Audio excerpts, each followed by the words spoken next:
Hello, and welcome to the Talk Football Show. I am joined this evening, once again, by my co-host, sorry, with Shihab. How you doing, mate?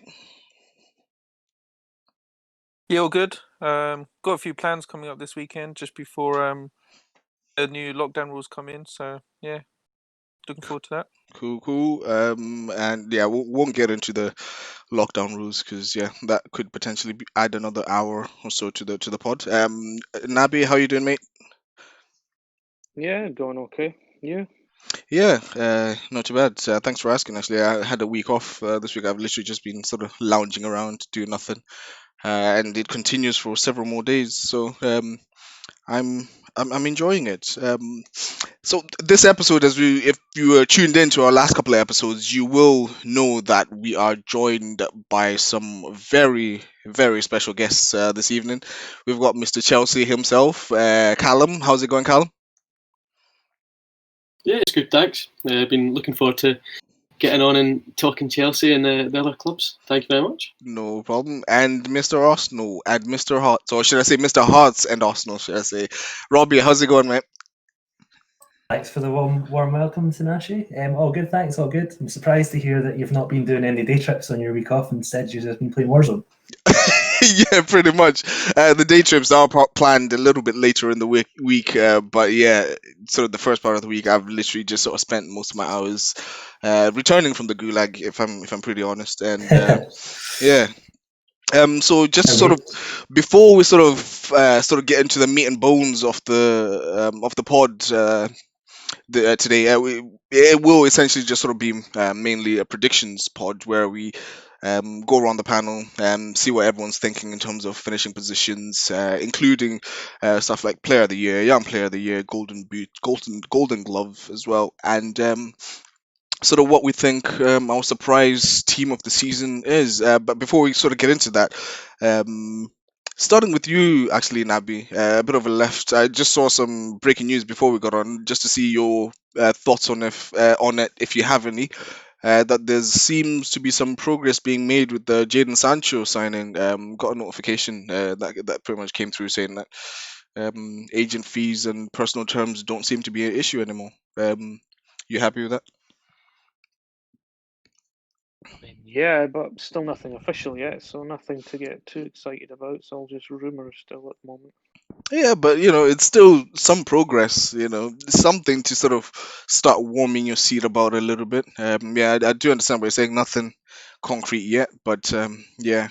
And moving to Shihab, this one is more just a question, to be honest, based on the fact I had messaged you in the group because I saw that Liverpool are considering selling Ryan Brewster, which essentially then kind of uh, put a question in my head, just to sort of lay it out for you, the way I'm kind of looking at it. It may be sort of layman's terms. However, so you won the Champions League the season before last. You won the Premier League last season, and that's a lot of revenue coming into your team. However, you seem to be potentially wanting to sell one of your hot prospects at the moment. He is a really good striker, Ryan Brewster, really good finisher as well. Um, and I don't see that being very popular amongst the fans. So, in terms of the finances, help me understand a little bit what is going on at Liverpool, because yeah, like I said, it doesn't kind of make sense as to everything that I've just named, but then you're still looking to sell to buy. We basically just have no money, mate. That's what it is. Nah, Did they not basically, Did they not Sorry, get some yeah? money for Coutinho winning the Champions League as well? They got some dosh. that was spent on Van Dijk and Ellison, to be honest. No, Obviously, that was 4 million, it's part of the sell to 4.5 buy. million. That went on the the display. one for the Champions League. Yeah. That was 4.5 million. Yeah, that's not gonna help us buy Thiago, is it? That just went on the what's Pyro up display. is- Sorry? Sorry? That just went on the Pyro display for the trophy presentation. Yeah.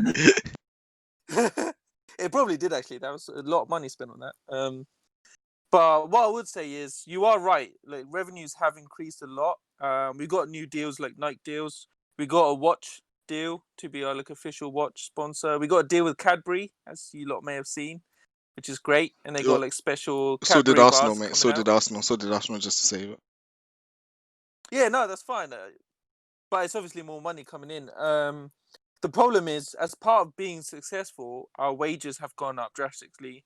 We're not selling our big names anymore, which would have reduced the wage bill as well, and would have brought us a big hefty fee as well, which we're not doing anymore. And we've had the highest growth amongst the big six in terms of wages since 2015.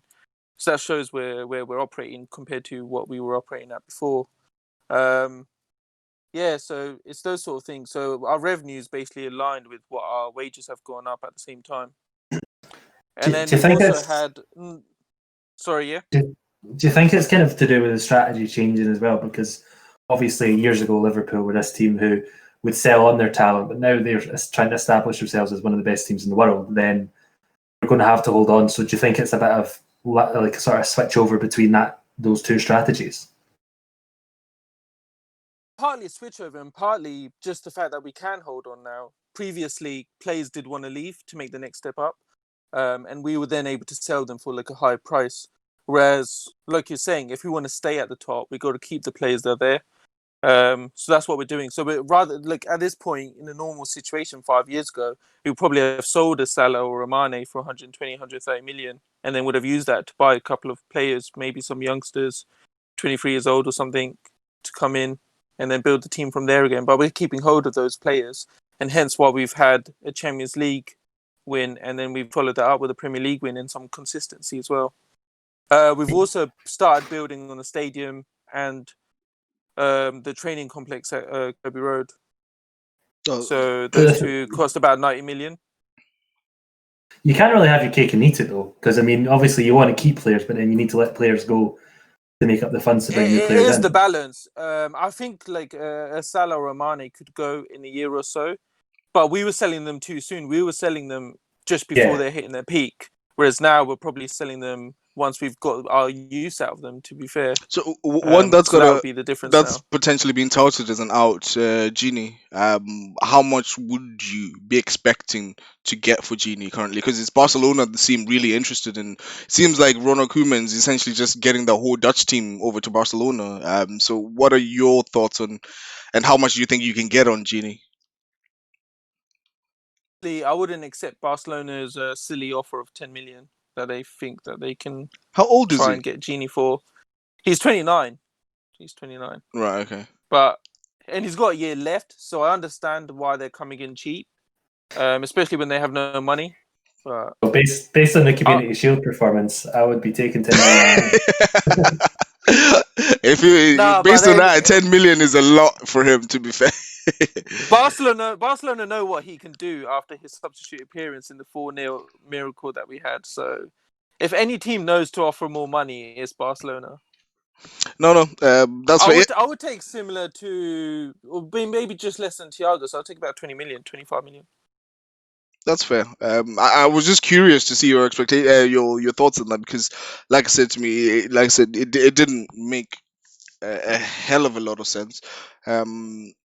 But yeah, I mean, it generally kind of still does. But we did sort of briefly speak about this before, and you guys did mention that there is on Twitter the Swiss Ramble thread. He does kind of break it down quite nicely for that. And Yeah, it explains a lot of it. Yeah. to be fair, I was kind of one-eyed and just looked at the Arsenal stats. Didn't really focus too much on Liverpool. Shihab, how do you think sort of Thiago's going? Do you think Liverpool will get him, or do you think it's going to be more of a just dead in the water in the next couple? I think we're playing a slow game, to be honest. I think we're trying to see where the money's going to be. I think they're still a bit unsure on where our finances are going to come from. They're going to see what happens with the Genie situation. Yeah, do you think if Or Genie if they sell goes, you'll Riyad. get him in? I think if Genie goes, we get him in. I think it will come to that. But I don't think they're forceful in it. I don't think they're trying to push Genie out. But if they did lose Genie and he wanted to go, which is why Klopp's having talks with Genie, then I think Thiago comes straight in. What's the fee for Brewster? I saw something on Twitter. It was about 20 million, which I thought would have been a wee bit low. But 20 million. Yeah, 20 million with a buyback. Yeah, guaranteed buyback clause. I think the buyback. I think 20 is quite low. I think the buyback is what sets that apart. I think the buyback, obviously, then Liverpool feels though there's an investment further down the line. Yep. So that when he basically send him away, get 20 million for it for now, and then send him away to develop, then bring him back when he's got first team football, and either keep him, utilize him, or sell him for. Has he played first team Good football for Liverpool? No, not really. He's played here and there, but not properly in the league. All He right. went away 20 to million Swansea and done for really well, someone who didn't he? hasn't played. Yeah, this is what I'm thinking, because Arsenal have got a similar situation with Balogun, but I suppose the difference, that's why I was asking if Brewster's played at all, because Arsenal are quoting 8 million for Balogun, and he has no first team appearances whatsoever. But he is another one who's a really, really good striker. That's why I was just curious as to whether Brewster sort of played or not. But I suppose if he's made a few first team appearances, then and was he part went of to the Swansea under and 17 took World them to Cup the playoffs. winning team? He was, yeah, he Right, was. okay. He was part of that. Yeah, I think Calum Hudson-Odoi has changed the market on youth that hasn't played. So yeah. What was it like? Yeah. It was, I would say, more in terms of salary than anything, to be honest. Because if I'm not mistaken, I could be wrong. Well, that's why Callum's here to correct. Last I saw was that Hudson Odoi was on like 110, 120 a week. Yeah, I think he is on about that. Yeah, it's because obviously what were Bayern offering there, about 45 million, I think, was the best offer, and then to be honest, I can't even remember what happened if that fell through or Hudson Odoi just wanted to stay and carry on at Chelsea. I think it was a bit of both, maybe. Yeah. But I mean, Chelsea, their wages aren't extortionate, but I think they do see Hudson Odoi as a big part. I've said that to you guys already. In terms of next season, I think it's going to be a big season for him. I just hope that he stays injury free. I suppose that's one thing that's hampered him recently. Well, to be fair, his whole professional career since he broke into the first team, he's not had a consistent run of sort of 2, 3, 4 months playing within the first team without any injuries. He ruptured his Achilles, which is obviously a massive one. Yeah. I think for his age, though, hopefully, because obviously it's quite hard for players to bounce back from Achilles and be the same sort of standard and have the same burst of speed and things. But I think at his age, I can tell he you might that. be able to. Yeah. So he can actually. But yeah, I hopefully he looked, like Shihab said earlier, he looked really, really sharp against, was it Austria last night? Even though it was the 21s, still looked very, very sharp. No, that's why that kind of segues us quite nicely into Chelsea, actually. So obviously, we've kind of been updating quite regularly on the pod with Arsenal, Liverpool, and United, and one of, I suppose, actually, we've got the original top four represented on here. That's one of the original, when sort of the league standings in that sense started coming about. So yeah, how are you feeling in terms of? I suppose before we get into the season, how are you feeling in terms of the recruits so far, the players that you've got in so far? How do you think they'll fare? Well, I don't want to really say how I think they'll fare right now, but I mean, as any Chelsea fan is obviously excited.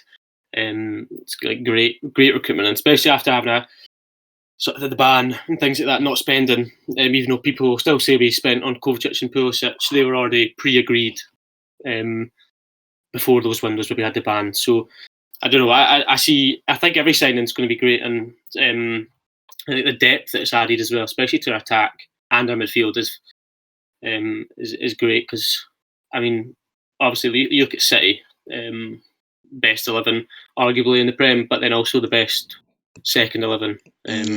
Like Jose Mourinho once famously said, if City's B team wanted to, they could finish in the top four if they really sort of broke away from. But so okay, cool. I get what you're saying. A bit reluctant to sort of put your neck out, and to be fair, it is quite fair, because usually players do sort of need that first year in the Premier League to adjust and adapt culture, everything. But to be fair, me personally, that I think that won't have too much issue adjusting or to the Premier League is what's his name? Your striker, Timo Werner. Yeah, I think he just looks like a natural player, sort of regardless where or which league he's in, he will still play quite well and still get the goals as well. I think I think a lot of people are that sort of same boat. They think Timo Werner is going to be quite a quick settler, and I mean, I don't like ever talking about pre-season friendlies at all. Even your Community Shield one. That wasn't a pre-season friendly. That was a season opener. But no, I think Timo Werner, like, he's always looked sharp, and a lot of people have said he gets all his goals from having so much space in behind in the Bundesliga. But like, I don't know, you look at him playing, he can do it in the short, small spaces, and he's technical with his feet, and I don't know, I think he'll be a good signing. Yeah. Sorry, Rob. Even if you look at his goal, even if you look at his goal in the international break, you can tell that he's just got an eye for goal. Yeah, that's what I was about to say. He's natural finisher is one I would say. Yeah, very clinical. Yeah. No, that's fair. So is he the signing you're most excited by? What's that? Is that? I think Timo is. Yeah. Is he the one you're most excited by? Possibly. I think Havertz. I've seen a lot of like fellow Chelsea fans sort of talk about Havertz. I think all the fee and how long it took to sign Havertz and get everything agreed is sort of taken away from the fact about how good he actually is. It's sort of like the Sancho saga. Like, people are going on to, it's obviously still not even close. Nothing's really concrete with him, but builds up the anticipation, the fee, doesn't it? Yeah, so more people concentrate on the fee and just getting him signed that they forget like the type of player you're signing. So I think Havertz is probably my most exciting signing that we've done, and possibly second, quite a boring one, is Thiago Silva. I think it's going to be a great signing for us, because we've, as everyone knows, our back four last season was pretty horrible, and he's a proven leader, and even in the Champions League last season, he doesn't look 36 or 35. Can't remember what age he is. He still looks very good. So I don't know. I think all signings are good, but yeah, possibly Havertz is my favourite out of the bunch. Personally, I think Thiago Silva walks into any defence in the Premier League. Thiago Silva partnering. I do agree with that, Robbie. Strongly, actually. Sorry, Nabi. I think he could go in. Sorry. I think he could walk into any team and be one of their best performing centre halves in the league. Yeah. But no, I think Nabi, who I see Thiago Silva partnering. I don't know. There's a lot of shouts for Zuma because of the sort of last part of the season. Like, Zuma's always been a bit inconsistent and rash, but the last part of the season he looked very good, and he was sort of the first pick in there from Lampard when he was fit and stuff. So I think the Zuma and Thiago Silva could be a one. I mean, and, if he's getting burned the way Aubameyang burned him in the FA Cup final, I don't know how good exactly you can say he is. You know, I think you put VVD in there, and what Auba done was probably going to. Nah, to be fair, you're right. Beat most defenders. You're right. There's sometimes with world class players, you can only do so much to try and stop them. Yeah. You know, it's like you can. Exaggerated example, I know, but you know, put 2-3 players around Messi. That doesn't necessarily mean that you're gonna stop him. You know, not saying before you shoot me down. Not saying that Auba is Messi's level, by the way. Just to shut that down. So fair enough. Do you think Frank is still the right man then to take you forward? And how is he gonna implement all those new signings? 'Cause obviously, you still have the goalkeeper Mendy, I think, who's potentially still to come in. You've had the centre back, the guy that you got on a free. I forgot what his name was.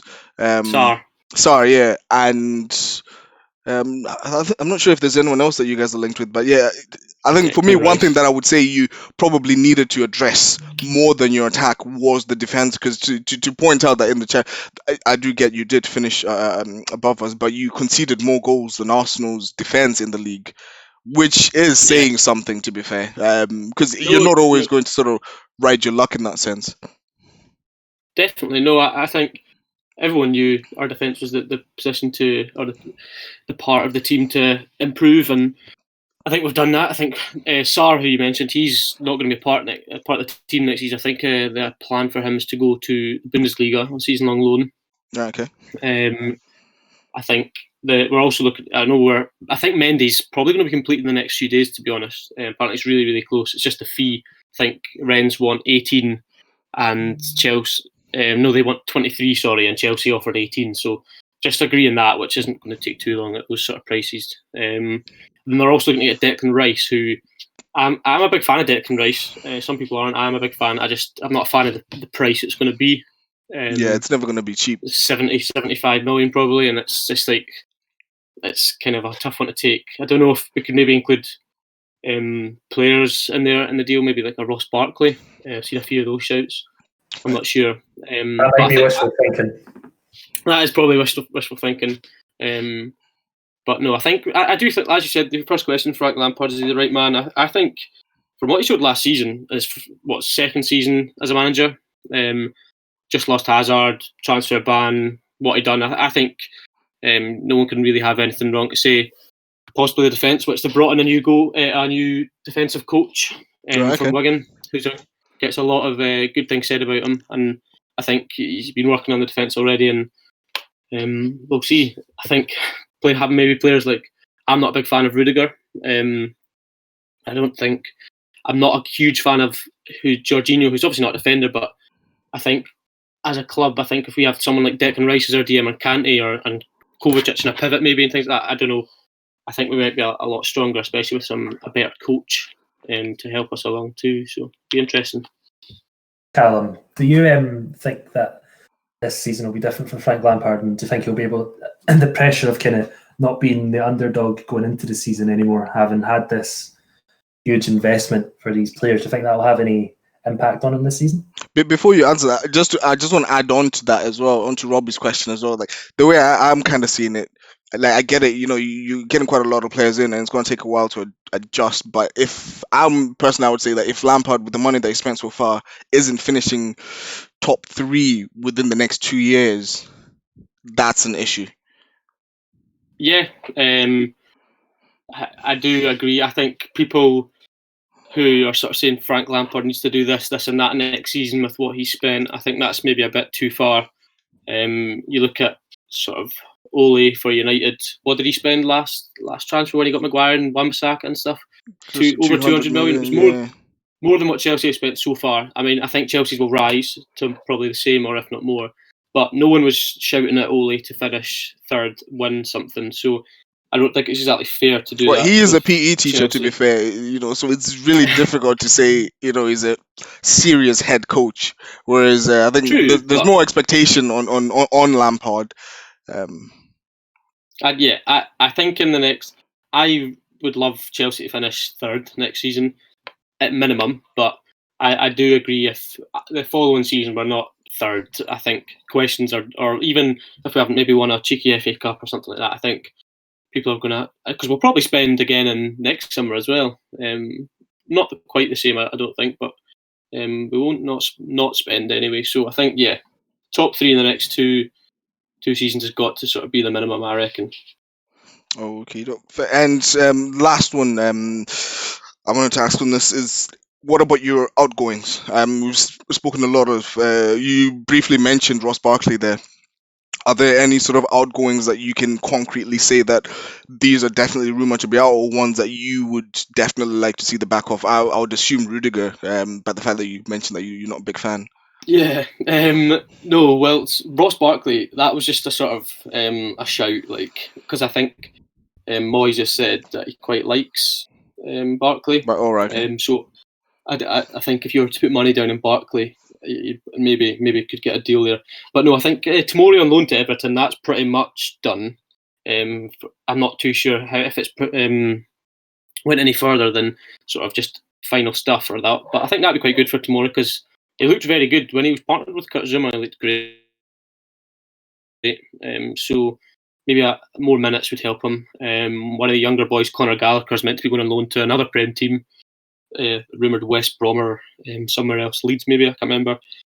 Bakayoko, he's got a loan to Milan with an option to buy, which I want to get Bakayoko out, but I don't.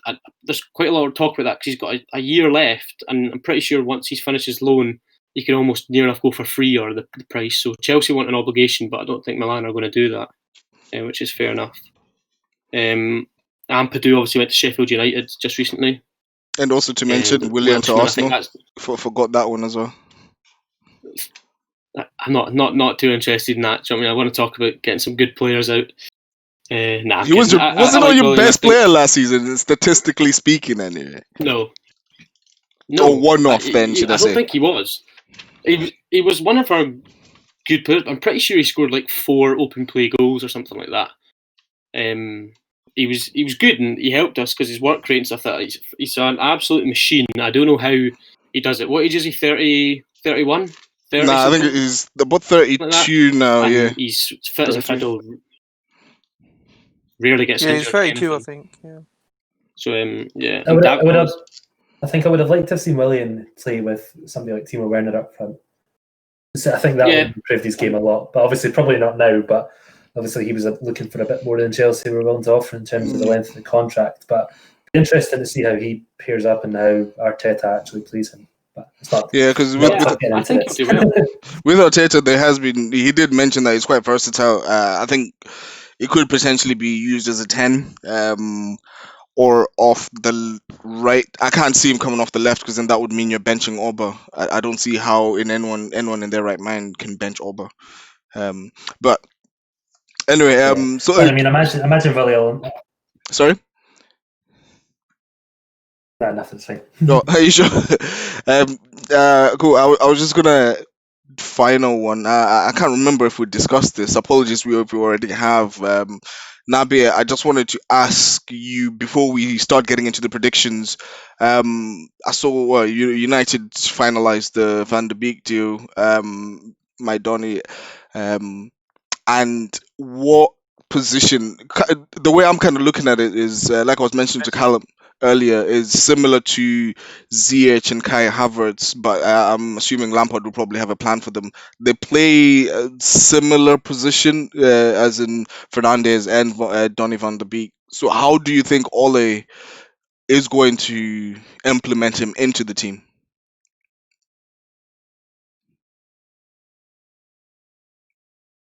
Who's that question for? I've missed it. That was for you. No, I was just asking, how do you think Donny van de Beek is going to be integrated into the team? Because doesn't him and Bruno Fernandes play a similar position?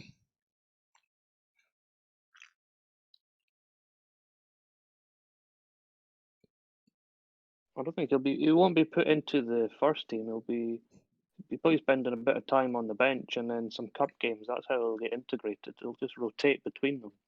So when Bruno's looking a bit leggy at the end of the game, he'll bring Van de Beek on. So I think that's how he'll slowly get integrated and become more part of the team. Once he's integrated, I guess that's where what I'm asking is, how do you see him fitting into the first team? Is it going to be Bruno and Donny van de Beek, or is it always going to be one or the other? I think it depends who they're playing. If they're playing another bigger side, it'll be one or the other. But if they're playing one of the lower teams in the league, they could just go Fernandes, Pogba, and Van de Beek and just see how they go. Just play them all. Hey, not a bad tactic. Not a bad tactic, to be fair. So now, sorry. Where does Van de Beek generally play with Ajax? Like, one of my pals is a United fan as well. One of my other pals, and I asked him the question. He was like, he doesn't even know. He just watched one of these YouTube comps, obviously, and then you don't get to see the position. Yeah, and I didn't know, because is he a 10 or an 8 or? I think Ajax actually played him quite a different position, so I don't think he's actually got a nailed-on position yet. He just kind of moves, because that's what Ajax players usually like, aren't they? Can just they're quite versatile, yeah. Versatile. Because I mean, I was saying to one of the United boys I was talking about, I don't know if I could see him as a 6 or something like that in the Prem. Like, I think maybe more of an 8 or 10 would probably be Yeah. Well, 6 would be fighting out with Pogba, wouldn't he? Graham Souness might like that, but I'm not sure Pogba will. So yeah, just before we move into the predictions section, sorry, does anyone else have anything else to add? Any updates, Arsenal related? Robbie, anything you want to throw in there? Yeah, so I just noticed today that Bellerin's agent was asked if it's likely that he might join for a PSG, and then to which he replied, yes, of course. So it's looking like that move could be on, and Arsenal could free up some transfer funds. other Yeah. players, hopefully party. As an Arsenal man, would you want? Because obviously there's a lot of sentiment with Bellerin. Came up through the usage. He's been at Arsenal since he was 16. There's a lot of sentiment with him. But how do you feel? How do you fare? Sort of seeing him leave Arsenal, if it came So to I it. think for me, I'd be really sad to see him go. I really like the guy. I think he's a good player as well. But ultimately, if it frees up money to strengthen us in the middle of the park, I would take it all day long. I think as a fullback or a wing back isn't going to win you games in the style that Arteta plays. But then if we have someone solid in the middle, somebody with a bit of flair in the middle, a bit of strength as well, then that could take Arsenal to the next level. So I'd be happy to see him go in that sense. Not happy, but I'd be sad to see the man go and the player. But I think in terms of the greater good, I'd be happy to see money freed up for that. Almost like a necessary evil, if you will. I'm kind of Yeah. the same thought process, to be fair. What think- fee would you want for him? Like, what have Arsenal said, or has there been any like talks of what fee like they'd want? I mean, there was talks of 20 million, was there not? Yeah, I'd want but more than that. I think, I think Arsenal. The last I saw, Arsenal was sort of mentioned to PSG 30 million, but PSG didn't seem too keen on that.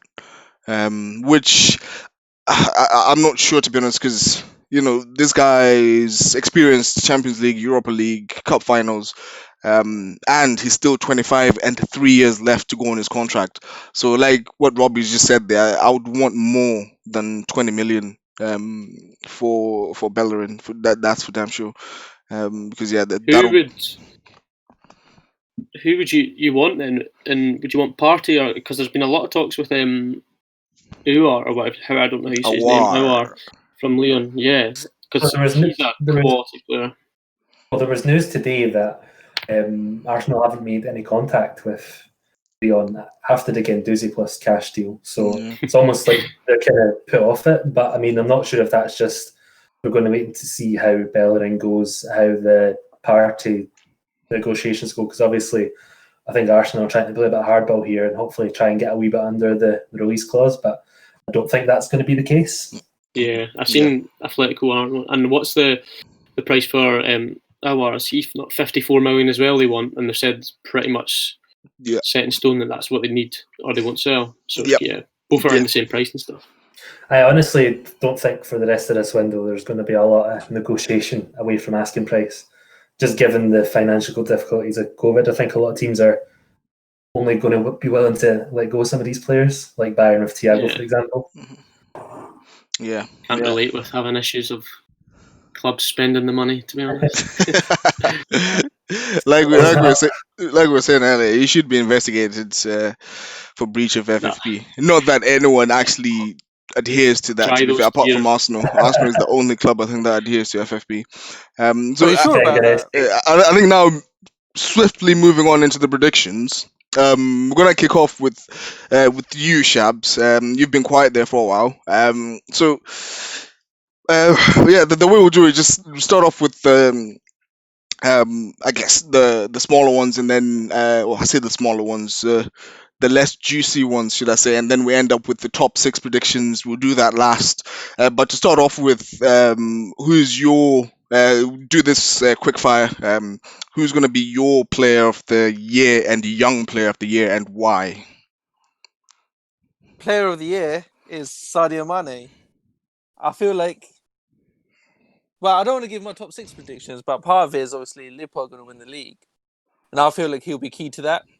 And I think he's just getting better and better, and I think he'll get another good amount of goals, probably over 20. Do you think he'll be here next year?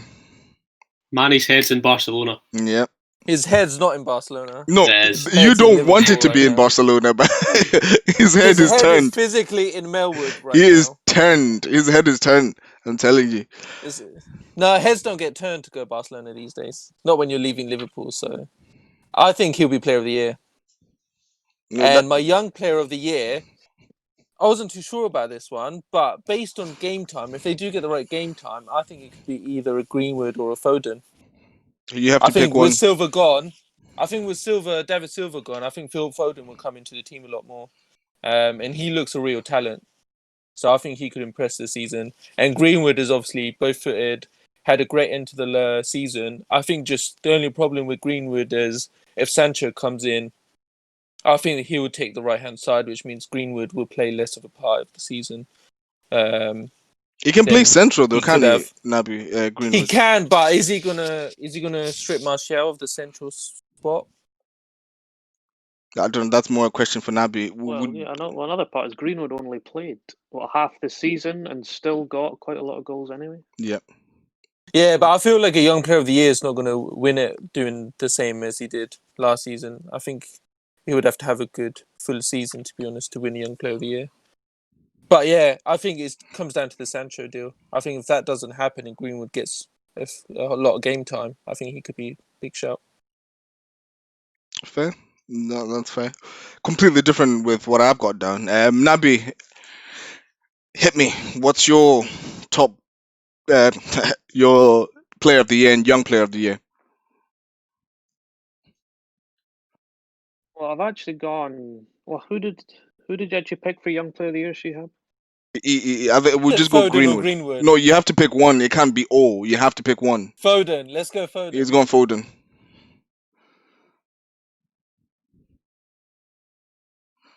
So I've gone for Mane player of the year as well because he's always in my fantasy team. He's always scoring goals. He's always dragging Liverpool towards the trophies. So I think it's his turn to get player of the year. And I've gone Greenwood young player of the year for everything that we've already talked about. Fair, but I guess to counter that on the Greenwood one, what Shab said, if you get Sancho and it still doesn't play that often, do you still back him to get young player of the year? I think he will get because I don't think just because Sancho comes in he won't get game time because Rashford hasn't actually been that great either, so he could take over Rashford's spot. So there's definitely spaces for him to get game time. That's fair. That's fair. And for my one, I went with Sterling. Generally, quite. I suppose you've already said my expectation. I do expect City to win the league this year, and I do feel it seems in the league in terms of goal scoring as well. Sterling is sort of getting better and better. Was it 20 league goals he got last year? Which is impressive for him, and I think this year he could potentially push again, and then obviously with the way I think help City win the league, which would then get him the golden boot, not golden boot, sorry, player of the year. And in terms of young player of the year, I've kind of sinned like what Shihab did. I couldn't decide between two. I had Trent Alexander-Arnold, or Mason Greenwood. But if I have to choose one, I think I'm gonna have to stick to Trent Alexander-Arnold because I don't see him slowing down. And I still think Liverpool will still challenge City this coming season. But yeah, and Do you have with to be under 21 to be young player of the year? I don't know, It's 23. 23. 23. Oh, okay. Yeah, Trent would be in there for me, to be fair, if they have under 23s. Yeah, But I don't think he wins it for a second year running. you'd be surprised. Well, if he continues those wicked delivery with his wand of a right foot, you never know. Oh yeah, he will. Yeah. He's one of the best players out there, isn't he? So best young players out there. Oh, I suppose yeah, managed by the best young player manager of all time, according to Shihab. I never said the words all time. So Oh, okay, don't not me of all talking time, to but Shia. ever, which then comes down to I all never time s- potato. It's the same thing. Anyway, No, not really. moving on. Robbie, what are your expectations on player of the year and young player of the year? So, player of the year, I don't think you can really see past Kevin De Bruyne again. He gets to anywhere near the heights that he did last season. But I also think there could be a surprise in there, depending on how Timo Werner hits the ground running at Chelsea. I think if he was to come in and hit the ground running, get off and running with it, and reaches his potential, and with the sort of same clinical nature as we're used to seeing with him, I think if he can do that, then he'll really be pushing for that there, the player of the season. I know it might be Shihab probably shaking his head right now and me not saying Manny, but I don't know. I think it'll be Kevin De Bruyne if he reaches the same heights, but could be a little shock in there. In terms of the young player of the year, I've went with Trent Alexander-Arnold. I can't, if depending on how Klopp messes with his system this year, but if he continues to put the sort of emphasis on the attacking fullbacks, I think he'll just get better and better. I think with his age, he's at that age and that he flourishes in a system like Klopp's. Yeah, Completely agree, Robbie. Completely agree. Yeah, so I think so do I. if he continues with that nature and kind of breaking records and allowed to sort of play expressively as he has been, I think I just can't see him not winning it. Obviously, I don't think he's quite going to be quite up for the Player of the Year, but I think I'd like to see Saka build a sustained run in the Arsenal team. I think these are kind of overlooking him as well, but he could be up there. I know he was in the short list this year, but I think. Do you think he starts this year, Saka? Not sure, but because Pepe, he's in a similar position to Pepe, isn't he, at the moment? Yeah. Well, he plays on the opposite side. Saka plays on the left. No, but Ober's on the left, isn't he? Yeah, that's it. So me personally, the reason why I thought about Saka, but then I don't think he's gonna get a lot of game time because I suppose we have to keep in mind he's just turned 19. So I think I guess. Sorry. I guess that was my point around having a sustained run in the team. Yeah. I think if he does, he can be up there. I think he'll probably be in the shortlist with Greenwood or Foden, but I think I don't know if Pep will kind of keep Foden back a bit. Just because I think he's obviously got a lot to learn as a person as well. Coming, obviously we've seen with the whole England scenario, but I think he'll be on a kind of a bit of a learning experience this season with Foden. So I don't think he'll be quite up there yet. But great player, obviously, great young player. But I think it'll kind of still go to Trent. And Calum, if it's Timo Werner and Kai Havertz, I'm ejecting you off the pod right now. Nah, I don't have that much sort of bias towards our new signings. Player of the Year, for both player and young player, I went with two, but I will shorten them down probably. I think for Player of the Year, I'm sort of the same as sort of Robbie with KDB. Just being, I think City are going to have a great season next season. I just possibly winning the league as well. So I think KDB is going to be their main man again.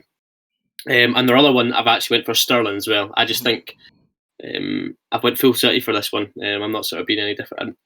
I think the sort of numbers that Sterling put up last season, I think he's only getting better as well. Yeah.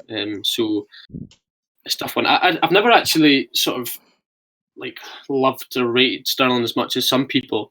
But I think last season was just one where you've got to say the goals and the sort of variety of goals as well. He can arrive late in the box, he can outside the box, he can do a lot. So I think he does miss open goals in Champions League semi-finals though. Yeah, he does. That's he quarter-final. Sorry. That's I wouldn't even talk about that. That's absolutely ridiculous. But that's what it is. And for the young player, I went with Foden. In fact, no, for the Player of the Year, I'm going to go with KDB. I'll make it just one instead of having an or in there.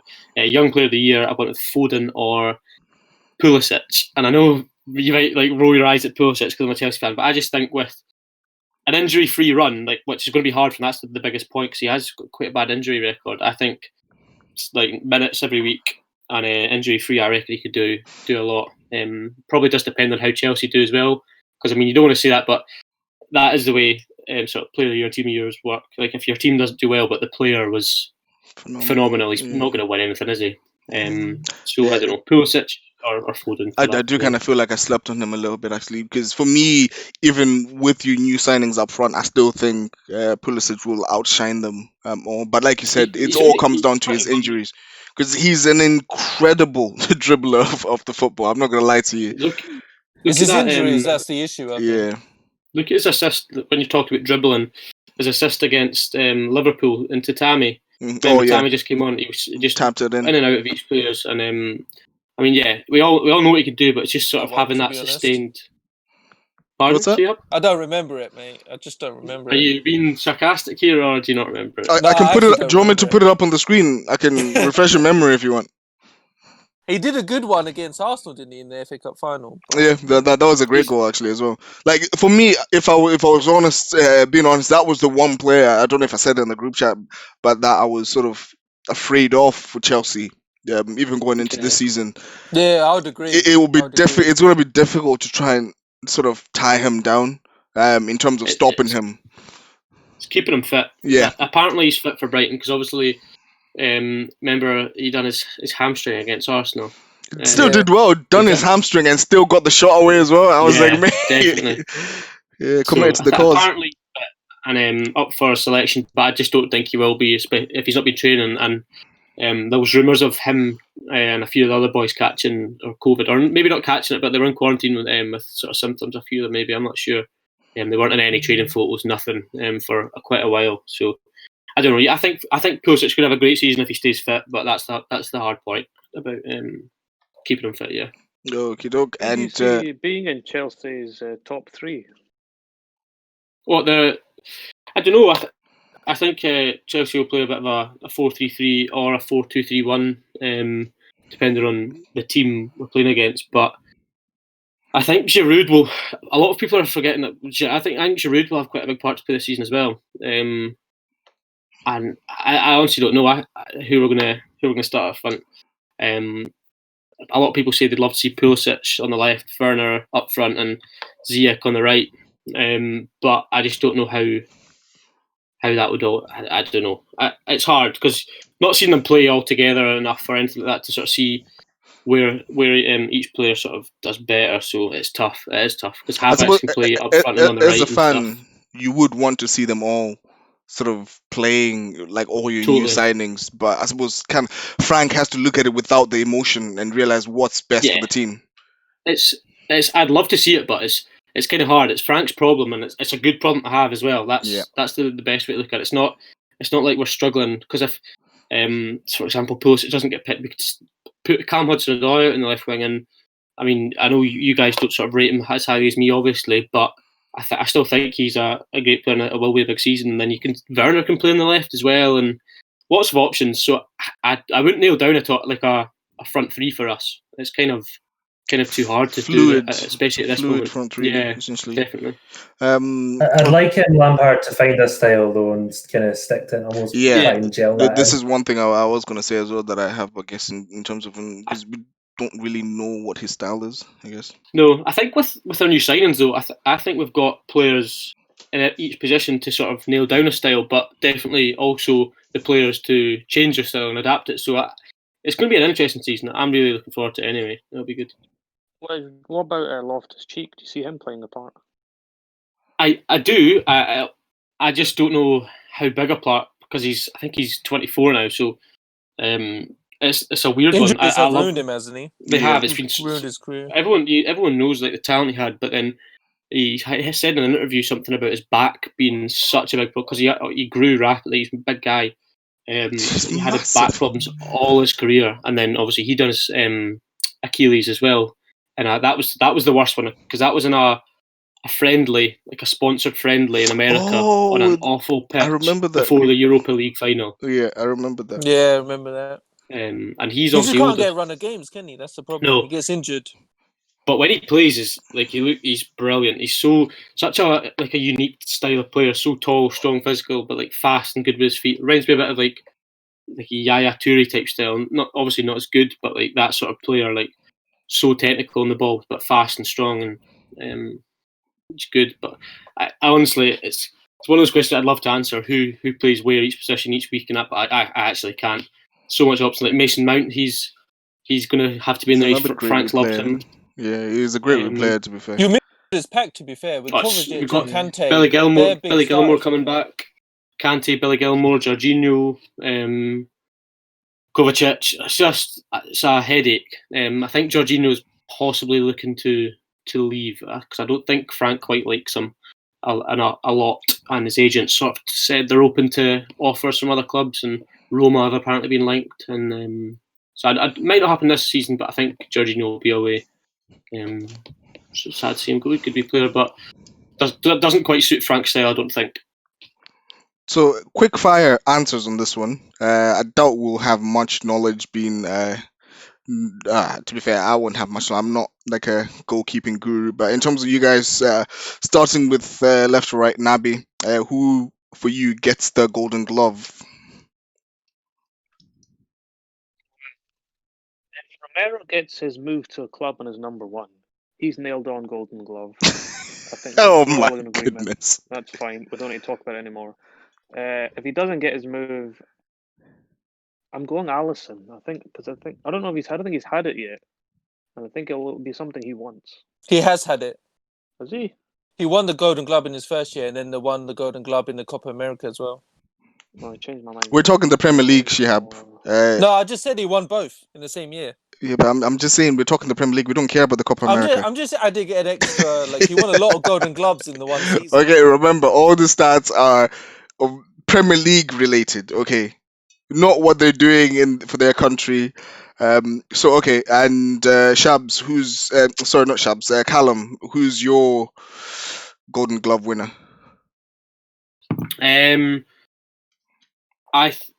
This one was hard for me because I think if City can get Koulibaly in, I'd like to see Ederson. And a dark horse I put in there is Hugo Lloris. I think if Moving Spurs on, have a Robbie, what do you? I'm joking. Anyway, sorry, you said. Dark horse is Lloris. I think he is a good shout, actually. I just think if Spurs do well under Josie this coming season, I think he could. I don't think I'm not saying that in a way that they're going to finish fourth or third or something like that. I just think that they might be a team that doesn't concede a lot, and maybe like games that some teams will win, they'll just get draws and they'll finish a bit further down. But I don't know. I just chucked him in there. I thought maybe because I've been watching the Spurs documentary on Amazon, maybe got me a bit sort of, I don't know, Spursy. But I don't like Spurs. I like Josie, but I think Hugo Lloris might do a little shift in there. Robbie, who have you got in? There's no question for me. It's Ederson. In my opinion, I don't see him getting beaten in clean sheets this season. I think Nathan Ake is an addition, and then also if they do bring in Koulibaly, I just can't see him. I think he's a great keeper. He's the best keeper in the league by far. And I will nicely hand over to our Liverpool companion, Shihab. What are your thoughts on that? I think Alisson wins the Golden Glove. I think we've got the best defence still, the most consistent defence.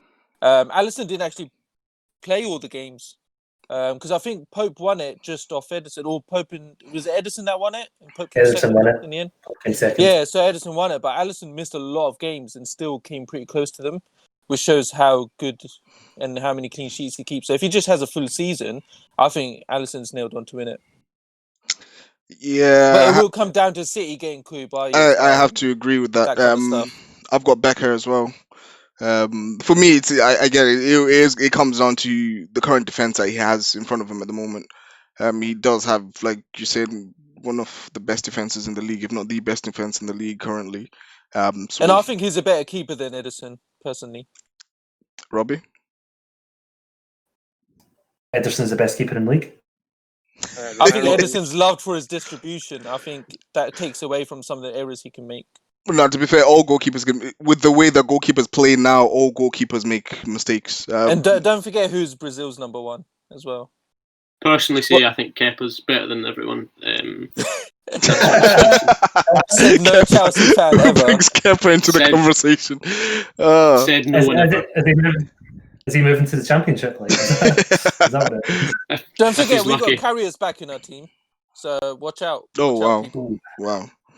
Yeah. Watch out, Kepa. Carriers might try. Before we move on to the Golden Boot, I just got a notification. I'm pretty sure you guys probably got it as well. So just to sort of read it out, the Premier League officially rejects Amanda Staveley's Saudi-backed takeover of Newcastle United. So that has officially been declined now. But yeah, I'm interested to see what it's actually for, though. Yeah, it will be interesting to see exactly what it's for. But whether they release the details of it or not, I'm not sure. To be honest, if they will. That's me going to have to change my surprise team now. Damn it. Sorry. Did you see? Talking about notifications, did you see that Fulham have signed Areola from PSG on a season-long loan? Do you know the goalkeeper? Yeah, he's a decent keeper. Really good. Yeah. I just got a notification there saying they signed him on a season-long loan. That's a very good sign. Chelsea were looking to getting him in over before they went for Mendy. Like, that's a good keeper. That's a good signing as well. If I was Good if I signing was for a them. Fulham fan, to be fair, I would still just be having deja vu. If the last time they were in the Premier League. But Yeah, same.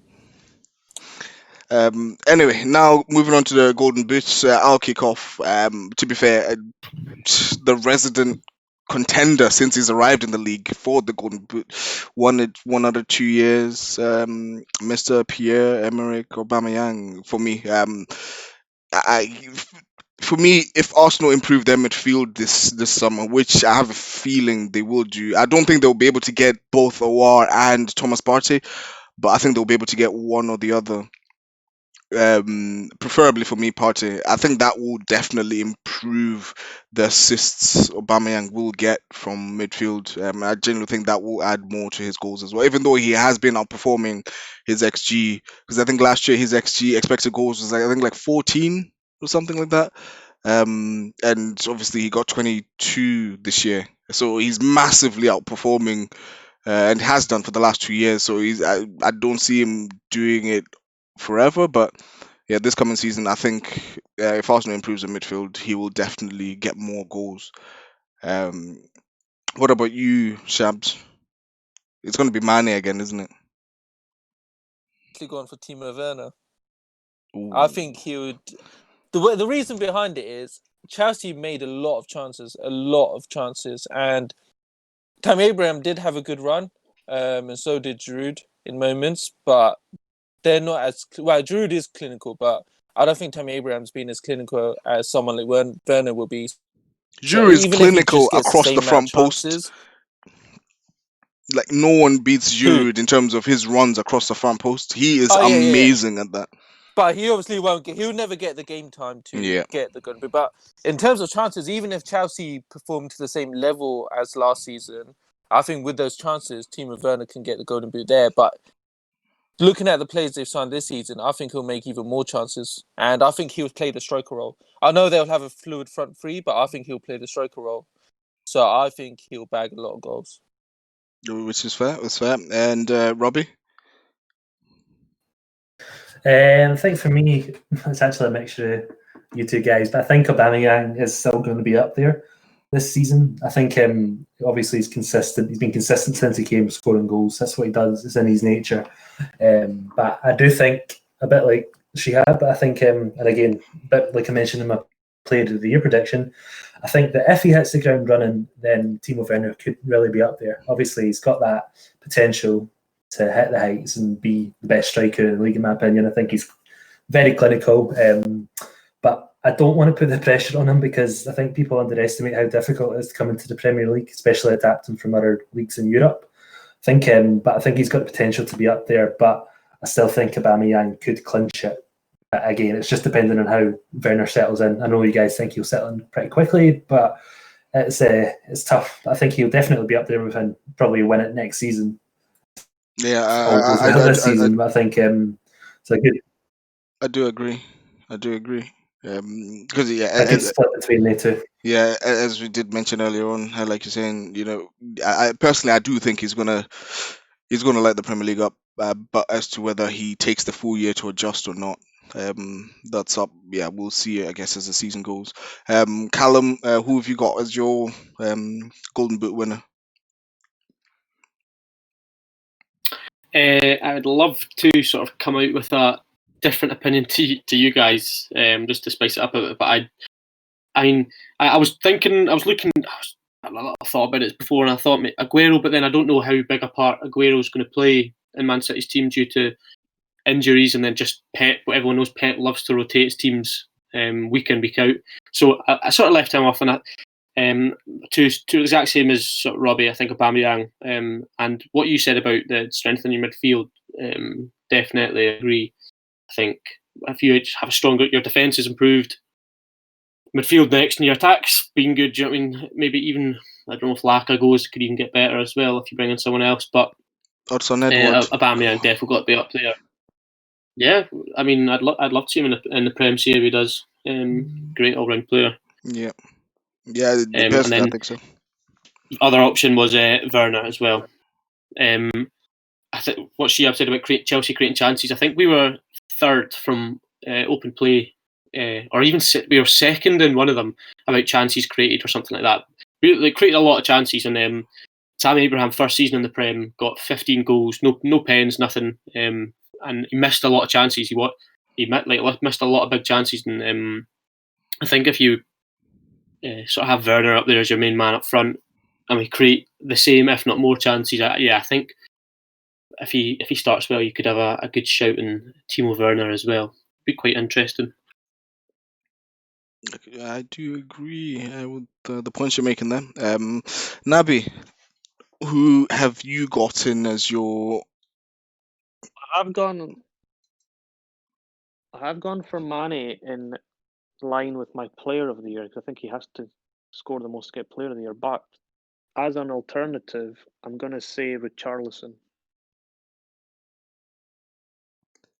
Did I hear that correctly? Yep. Did you say You want to Richarlison? expand on that, Nabi? Yeah, I was I think- not expecting that. No. He's got a better supply. He's got a better supply line this season. I think he's going to play more up front. I think he could be the surprise package, just going to get the golden boot. You think he would get down the middle ahead of Calvert-Lewin? I don't see him getting ahead of Calvert-Lewin down the middle. Yes. Yeah, I don't even know if he'll score the most goals ever. Never mind the league. League, yeah. I think that's it. I love that shout. I don't that's a really. great shout, to be fair. I don't. It's not Yeah, completely different. but I think who've Everton signed? They've got Doucouré, Allen from Napoli, and then James James Rodriguez. Rodriguez, yeah. James, yeah. I think they'll be a good set. They're looking at Tomori at centre back stuff, and then they've also apparently made a bid for, or trying to bid for, Lozano, from Napoli as well. Yeah, he's a good player. They're looking at that as well. He's not messing about, so I don't know. I'd like, it'd be so interesting to see if that happened, but that's good. It's a weird shout. That's quite good. I honestly was not expecting that, but fair. It's a great shout. I mean, I don't know if it'll happen, but great shout. I think it'll still be there. So you still got like the Mane, Salahs, Vardy's, Aguero if he Danny actually Ings. gets game time and stays fit. Danny Ings is a good shout, to be fair. He did really. They will all still be around. really Sterling well as last year. Sterling will be around as well. The thing is, I did consider Vardy, but I don't think he's got it in for another season. I think he Personally. has one more season in him, to be fair. Fair enough. To be honest, I kind of thought about Oba. I kind of thought he's maybe got another season, maybe 2 up there getting the golden boot, but I don't think Vardy will be up there quite this season. I don't think Leicester will reach the heights they did last season. Oh, okay. Yeah. Yeah, true. Yeah, no, I think I'm with you on that actually. Yeah. Especially the way that they Vardy. crumbled as well. Like the last season, it was because the crumble started before the lockdown as well, didn't it? It wasn't just sort of after the lockdown. It started before. But yeah, I do. To be agree fair, with they you. lost a bit. They lost some big names to injury and stuff like that. Yeah, I guess. Lost Sir Ben Chilwell now as well. Yeah. Yep. Yeah. So now to I don't sort think they'll of miss him that much. To be get honest. into the appetizer. Do you know? No. What are you saying, sorry? We Saying were they just won't really talking miss about Ben Ben Chilwell. Chilwell. Oh, right. Okay. Yeah. I think. Do you not think Ben Chilwell is going to be a bit like I don't know. I think he gets a lot of stick, but I do think he is a good left back, especially for only being 23, and like especially last season. Last season he was one of the best left backs in the league, like hands down. And then this season he had a bit of a tougher time. And then, but the thing is as well, the whole of Leicester's team did they not? They were pretty rubbish for the last third of the season. You'd say, I don't know. Yeah. So It was all of them. Yeah. It wasn't just him. So No, in a he's a better very good team, left back. yeah, it's better than that Andy Robertson guy at left back. Yeah. I think for Best in the league. I think for Leicester as well, a lot of people kind of figured out Brendan Rodgers' tactics fairly quickly. Yeah. I mean, it was kind of a surprise factor when he came in. I think he came in with a lot of aggression in the game, and then eventually teams cottoned onto it, and it kind of got the second half, and teams were playing the reverse fixtures. It kind of got a bit easier for him to deal with. Yeah, I agree. As I was saying, sorry. Getting into the appetizers now.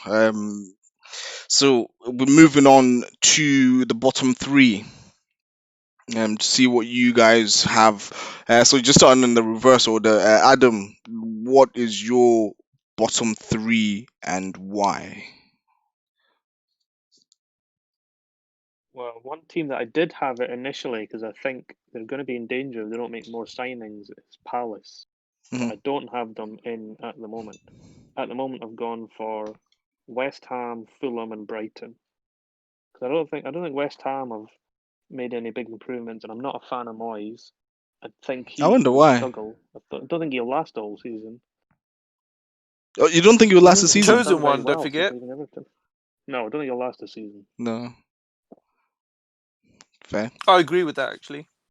Well, if you've seen their defending at the weekend there, then I saw think that clip that definitely. Robbie put on the group chat. That was actually shocking, by the way. Oh, my goodness.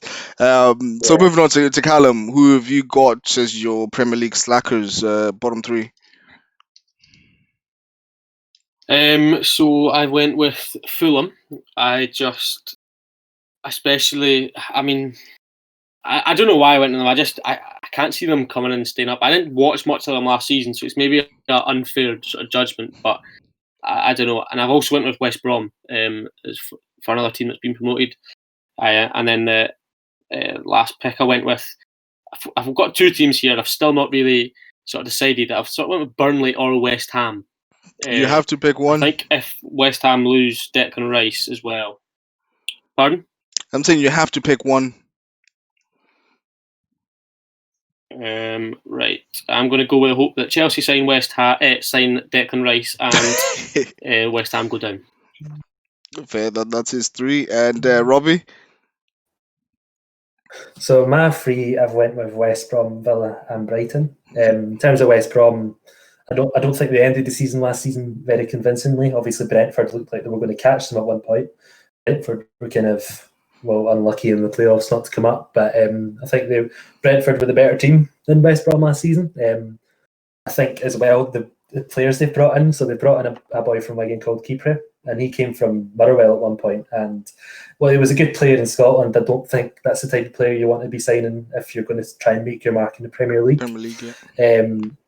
Yep. As for Villa, I think last season the Hawkeye kept them up. I mean, I know they've brought in signings in terms from the Championship and Watkins and Cash, but I don't think that's going to be enough. I think they're too much of risks to help them stay up this season. I think they would have been better going for more established Premier League players. I don't know the finances behind that, but for me, just those signings aren't convincing enough for me. And then Brighton, again, I'm not convinced by their signings this season, and I just expected to be in around that there. But I think West Ham did cross my mind, but I just don't see Villa being able to make the dents this season compared to what they did last season. Fair. Not to challenge you, but just to throw in a spanner in the works. If they do, because I'm seeing that you probably see the same reports. A lot of reports today and yesterday. I think the past couple of days that they're in for Emiliano Martinez, and they've improved their bid now to come considerably closer to Arsenal's expected price for him, which is I think about 20 million that Arsenal are looking for. Do you think that will make a difference? I think it'll be a positive difference, but I still don't see the team managing to win enough games to stay up. To say about To be honest. Yep. And Shabs, your bottom 3? I've gone for the same bottom 3 as Calum actually. I've gone Fulham, West Brom, and West Ham. I think same reasons for West Brom as Robbie. I don't think they'll do well enough. Fulham, I feel like they're gonna do the exact same thing as they did last time they came up. I think they'll just go straight back down. I think there'll be a bit of a pushover for the season for every team. And then West Ham, I don't see David Moyes staying. I think they're just going to have a lot of turmoil. I don't think they made the right signings either. So I think they'll just go straight down. And they're letting go of some players Have you not seen that are good players as well, aren't they? that youngster? Yeah. Did you not Noble's tweet? Did you see that? Yeah, because it wasn't just Yeah, him. Leon Jack Garner's Wilshere gone also to tweeted West Brom. something about him as well. Yeah. I mean, obviously people aren't happy, and they're not happy with the board. I'm sure. No. And then and theoretically, if Declan Rice was to go as well, I think I don't know. I think you could see a bit of a breakdown in the whole club. Yeah, you could potentially have that Yeah, issue. Was I'll it a see the couple of breakdown years amongst ago? players and board and stuff. Couple of years ago, someone ran on. Okay. Some fans ran onto the pitch, didn't they, in protest of the board because they weren't happy with Yeah. sort of the dealings that they were doing. Well, it's this whole trend DSG out now, isn't it? So I think Yeah. they've not been happy for a while. I think obviously moving to the London Stadium as well, leaving their beloved stadium didn't help. That matters either. Yeah. Don, Robbie, I was surprised that you guys thought Brighton. I'm not saying it's not going to happen at all. I just didn't expect. Well, I mean, I don't know. What were they only like 4 points clear last season, and I don't think they strengthened really enough. Yeah, I mean they've not at all. I don't think like any sort of bigs, but they do have good players, don't they? And like yeah, but I think just Build, I think, as well. Sorry. I just don't think that they're going to strengthen enough between now and October the 5th or whenever it is to stay up. I just don't see it, especially when other teams around them are making moves. Making big moves, yeah. Yeah. Fair enough. I like the midfielder Basuma. I think he's. Yeah, I would have taken him at Arsenal. Every time though, I still just have. I don't know if you guys have seen it. There's this GIF that I just have in my head of him after they beat us at the Emirates, and you just see him sort of laughing, falling on the floor. And it does. But yeah, I would take him at Arsenal. He's a really good player. For one me, of those gifts. If it was against Liverpool, I'd be using it every day. Yeah. I'm sure you would, Robbie. I'm sure you would. For me, quite similar to a lot of you guys actually. I've got Palace. Simply because again, looking at last season, they didn't score anywhere near enough goals. Obviously they got Benteke, Zaha, and yeah, since he kind of left Aston Villa, it's not really happened for Benteke. And Zaha, again, he's been twerking for Arsenal all summer, and his head already sort of kind of seems like it's turned. So I don't know. It could be a season where he decides, you know what, I'll just knuckle down and get on with it. But yeah, I'm personally, I'm not going to. I think Palace are one that are going to go down, and the other one is Fulham. Again, for the same reasons that you guys have mentioned. I genuinely think that they will do pretty much what they did the last time they were up, because it's almost essentially just throwing money and then hoping it solves the problem. Whereas I guess if you kind of look at Sheffield United's sort of model, they kind of stuck to what they were doing, what they knew worked, and it worked for them in the Premier League. Whether it'll work or not this season, I actually had them to go down this season, but then I changed my mind. I went for West Brom. Again, pretty much identical to what Robbie said. Not fully convinced, and yeah, they nearly lost it last year as well. So yeah, I'm not sort of fully convinced on that. So in terms of the top six now, I'll just kick off, and I'm just sort of gonna go bottom up. So the team that I've got, it probably comes as no shock, but it is legitimate as well. Like I genuinely don't think they're any good. And there's a whole lot of hype at the moment around them because of the documentary and people thinking, oh, they could potentially do something. I generally don't see it. But number six for me is Spurs, and number five I've gone for United.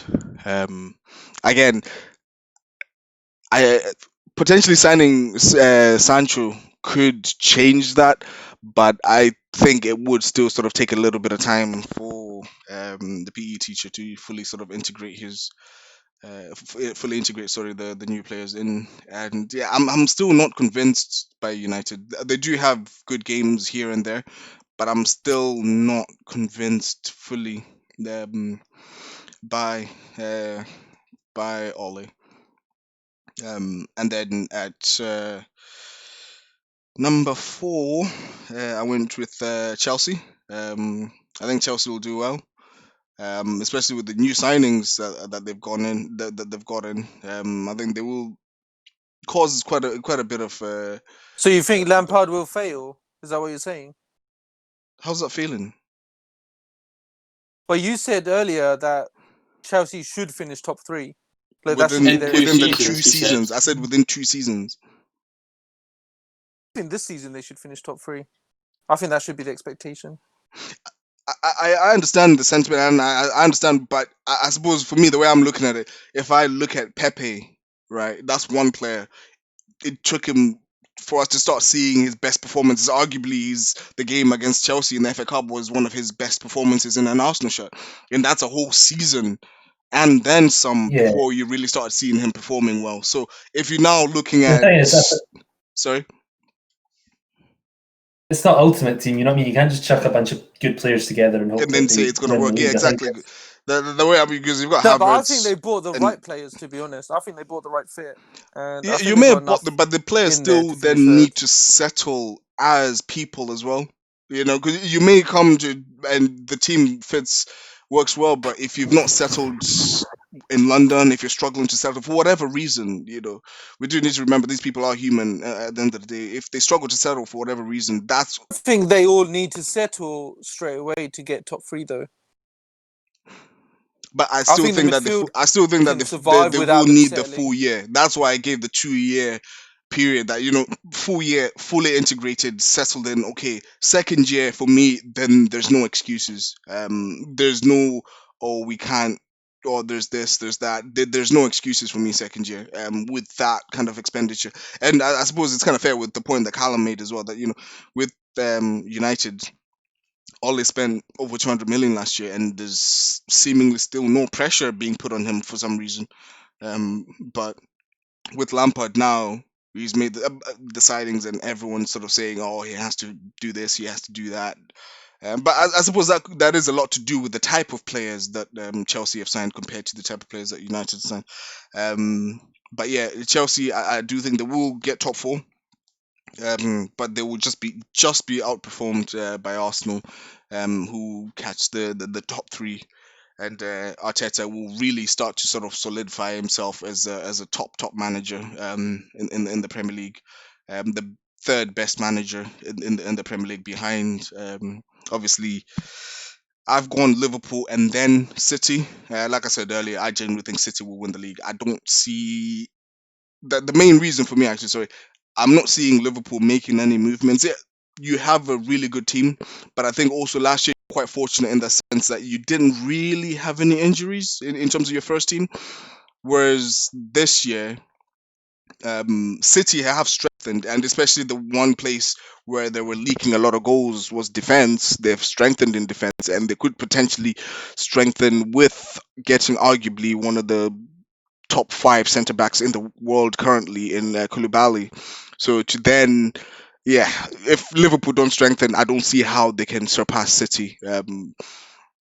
Yeah, that's essentially sort of my top 6. I see sort of City lifting it at the top, and then Spurs closing it out at the bottom, with Liverpool, Arsenal, Chelsea, and United in between.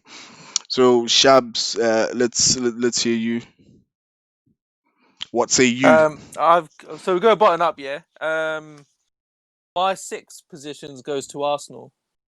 I don't think they'll be good enough just yet. We got to remember they finished 8th.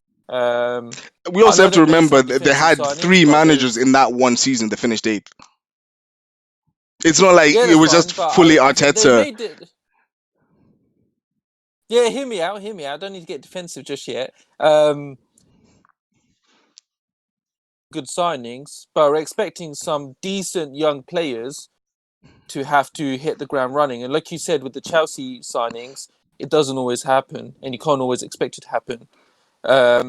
So I think the defense will improve as the season goes on, but I don't think we can expect them to stop completely leaking goals.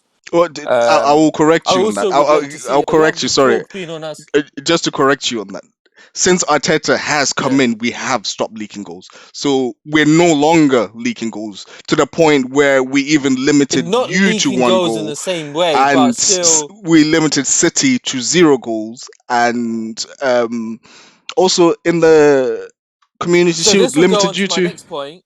No, I was just making the Carry point. on. I get what you're saying, but to use that, or leaking goals as one of the arguments against Arsenal, I would say it's a little bit invalid because we stopped that already. Still give goals away. Like, yes, you're reducing it, but you still give goals away. My other point was, before you went on to it, you did mention City and Liverpool. What I'm interested to see is what Arsenal do about the rest of the teams that they're not going to just sit back and counter. Because it works perfectly when you're up against a City and a Liverpool. But when Arsenal are the ones attacking, I'm still not sure exactly how those I games will think go. once we get Um, Partey, this will iron out this problem. Once Partey get because but I'm basing on what you've got right now. Basing on what you've got right now. Partey's as good as done. Believe me, the little birds are telling me Nothing's as good as done, Partey's ever. as good as done. So Arsenal are my 6th, which is an improvement because they've gone from 8th to 6th. So, you've gone up 2 spaces. So I think it was just pure gas to put them 3rd. I think Next that's just a team, ridiculous point. My next team is Spurs in 5th. I think Mourinho could do quite well. I think back end of last season when he had all his players back, because we do have to remember when he came in, injuries were ridiculous for Spurs, literally ridiculous. They just lost everyone. So with a full team and not a full preseason, but some sort of preseason that they've had, I think Mourinho could do a decent job this year. They won't get Champions League, but they'll finish above Arsenal this year again. but I strongly disagree with that. But Yeah, we know that. no, That's this fine. is I not don't even expect you to biased. This agree is with not that. even biased. Like It there's, is. It is. it's not. It's not. The Tottenham are not going to finish above It Arsenal. is. You just put Arsenal 3rd, so I don't know what you're gonna say really. After putting Arsenal 3rd, No, but I don't I think you can say justified too why much. I But think Arsenal are anyways, third. Yeah, no one's taking your top 6 seriously. Can we just listen to Sheehan? and then fourth, my next 2, I think Chelsea and United will swap places. So I think United would go 4th based on their signings so far. I think Sancho could make a difference and push them up. But at the moment, based on what they've got, I think they finish 4th. Just because I think Chelsea's recruitment's been Right. unreal. Okay. And they plugged a lot You of said holes. United, if they get Sancho in, if Arsenal get Partey in, No, I said if United. No, wait. I said if United get Sancho in, they they could could finish above Chelsea. push him I above said Chelsea. Yeah, that's without what I'm asking. Sancho, So if Arsenal get Partey in, they will push themselves above Spurs probably. Anyways, so back to my points. So United to finish 4th, Chelsea to finish 3rd. I think they've got a decent enough team. I know that some players will have to. I don't expect all of them to settle in straight away. I don't think anyone should. But I think players like Thiago Silva with that kind of Thiago Silva with that kind of experience, he should be one to settle in straight away, and he'll be a leader in the dressing room and on the pitch, which will plug a big defensive hole. Just even with the defenders around him, and they don't bring in Declan Rice yet, I still think he'll create a big improvement around the whole defense and for help Kepa if Kepa's in goal still. With the midfield, even if Kai Havertz doesn't start, with Kovacic, Kante, and Mount, they still got a pretty decent midfield in there. Kai Havertz will start, but I think they've still got a decent enough midfield. And then the front 3, I think Werner has a great season. I'll put him as my golden boot, so I'm expecting him to settle straight away. And if Pulisic is fit, and from what I've seen of Ziyech pre-season, I think he's done well pre-season. Ziyech, sorry. So I think Chelsea do pretty good. I think they can even challenge City for 2nd spot, to be honest. So in 2nd, I like I've how he got just Man City. dropped that in I still there. don't think they'd be good enough. No, I honestly do think they could challenge City for 2nd. But I think in 2nd spot, I've got City. I still think they'll have issues. I think partly Pep only plays one way, and a lot of teams have found out that way and have known how to counter it. And Pep would never go to a plan B. He just doesn't do it. And without Koulibaly coming in, I don't think Ake stops completely their shambles defense. So I still think they'll leak some goals and have some inconsistencies this season. They've lost experience in the dressing room, David Silva, as well, which I think will be a big miss. And then Liverpool to stay top. We will drop off from the 99 from last season. I'm not saying we wouldn't, but I still think we have the best consistency to put in a run to win the league. And we haven't made any signings, and I think a lot of people put that as a reason that we won't finish top. But players like Minamino are practically brand new. He didn't really play last season, and Well, he he's did. settled in a lot You better can't over the just summer. you can't just rub someone's No, appearances he and played. stats He and stuff played. off. Just he didn't really No, play he last year. played He did play. He played in the cups. No, he played in the cups. Hardly played. He played less than Saka did. You know what I mean? Like we're not. He's Yeah, Saka, practically a Saka brand was new signing essentially who's going to starting play. every week. That's due to the injuries that Arsenal had in defense, rather than anything. That was more circumstance rather than. Minamino played a few cup games with a few of the kids, and then played the odd 20, 30 minutes here and there at the back end of the season. I wouldn't say that he had much game But I time. wouldn't say he didn't If really you're play basing on that. either. That's all I was saying. Well, he came in halfway through the season as well. But anyways, so I think he's settled in much better after 6 months or so he's had now. He's had a good preseason, and I think Naby Keita is the one to watch for Liverpool this year. I know Calum doesn't think too much of him yet, and not seen enough of him yet, but I think he is going to be the one to watch for us this year. I do like it. I just think that, I don't know. Was that his second season? This is his second season now. Oh, just starting this season as the second season, Yeah. right? Fair enough then. I don't know. Whenever I watch that, I think he looks like a really good, sort of technically flair player as well. He's got quite a lot in his locker and stuff. But I don't know. Maybe I just wasn't seeing enough, and that might just be down to not settling and stuff. Not quite settled in and got used to I think a lot of our players take time to settle in, and I think since Project Restart, he's probably been our actual best player. Yeah. And over pre-season, he's been pretty impressive as well. So I think he will be the one to watch for us, and he could make the difference for us. So good spells in that. I don't think I ever really watched a few Liverpool games and consistently thought, wow, Keita looks when he even played. He didn't even play he didn't the start of the season. No, he didn't play often enough. No, yeah, fair enough. But yeah, that's my 6. Anyway, moving on. Robbie, probably hoping that you can bring us all back down to earth a little bit. What is your top 6? What, Arsenal in third? Is that down to earth? Yeah. Very down to earth. I don't think I'm going to bring I don't think we're going to bring people down to earth when they hear this. So there's a bit of a surprise, and Adam, don't shoot me just yet. Hear me out. I think Everton are going to break the top 6. Ooh. I think who's going to drop out? Over who? Tottenham. I don't even know why I asked that. Another Arsenal fan dropping Tottenham out. Yeah, well, I mean, I think with Carlo Ancelotti's influence and the type of players they're signing, I really think they're going in with ambition. I mean, obviously there is the issue, a bit like Chelsea, about breaking in. But I think in the position in the league they're looking to go in, I think that they could easily make the top 6 place. I think I don't think Spurs are making the right signings to push up the top 6. I think Matt Doherty's okay, but I doubt he'll be standing out. I think obviously Lo Celso is the standout for Spurs, but I just don't see it being enough. I think, especially when you look at the type of player they're signing another bottler in Matt Doherty. He was part of the Hibs team that lost 5-1 to Hearts in the Scottish Cup final, so he's got that loser mentality. Just carrying on Spurs not winning trophies. Yep. So this is why I'm not seeing what Shabs is saying that Tottenham are going to finish above Arsenal. I'm okay, fair enough. You may argue that third is a bit of an exaggeration. Can I get it, but the Tottenham finishing above, I don't see where you're seeing this.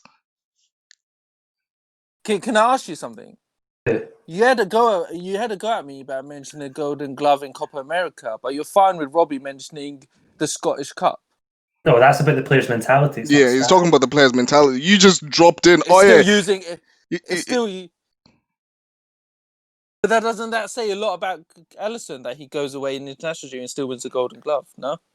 Isn't that about the player? No. No. We're talking about. I just feel like a biased host is happening right here. No, it's not, because with Becker, he's got a good defense in front of him for club and country. So it's almost like an expectation that he should be winning the Golden Glove. So that's why I'm saying, okay, it's not, whereas Tottenham, you're putting them above Arsenal, but they're signing bottlers. They're signing bottlers. That's where I'm sort of kind of, not sure as to like how can you confidently say that they're going to finish above Arsenal when Robbie makes a good point. They signed someone Matt who's a bottler. Doherty's time. I don't think Matt Doherty's time in the Scottish League is really much saying since he's been in Wolves for a while I now. also think that's an irrelevant point. Oh, it's a very relevant. It's very relevant. I think it's just a point made about Hearts. Yeah, you just want to get 5-1 in. We know your game. No. It's about the mentality, okay? Yeah, well, okay. Spurs, when was the last time they won a major trophy that wasn't the League Cup? Yeah, so how's Doherty going to help them that? Putting them fifth and not putting them. How's Doherty going to help them that though? Like that's who they've got in so I far. just mean I don't think that. Outside Arnold and Robertson, wasn't Doherty the most effective wing? Yeah, for Wolves. For Wolves, but I don't think no, he like would stand over in the league. In the league, he was. Yeah, I know, but for Arnold and Robertson. What I'm saying is he done it for Wolves. Plus, that was in a system that worked very well for him. We'll see whether that happens. Because you need to remember, at Tottenham, he's not going to be allowed to cross the halfway line. So he may not be as effective as he was at Wolves. His numbers, I genuinely think his numbers are going to drop this season compared to probably the freedom that he had to get up and down at Wolves. Have you watched any of the documentary about the Spurs documentary? No. Yes. Why would I do that? Mourinho, clips, yeah. There's clips of like team talk stuff like that where Mourinho's telling Serge Aurier and whoever it was, Danny Rose or Danny didn't really play, to get up and that. I don't Davis, think I think it was. Yeah, I don't think they're not going to be not allowed to cross the halfway line. I genuinely think Doherty is a good signing for them, and I think he will do pretty well. I mean, that's my opinion, obviously, but I don't think Mourinho's style is for fullbacks just to sit all the time. I think he will change it up. I mean, I just don't see it being enough personally. I'm not saying it's a bad signing. I think it's an okay. It's a good signing, but I don't see it going signings like that. Obviously, Robbie's got a grudge against Doherty due to his Scottish ties, but I don't think it's like a signing that you'd stand out and say, "Wow, incredible! A really good, going to improve him." But I do think he will be good especially under Mourinho. Like not a similar style at all, but both sort of defensive-minded managers. So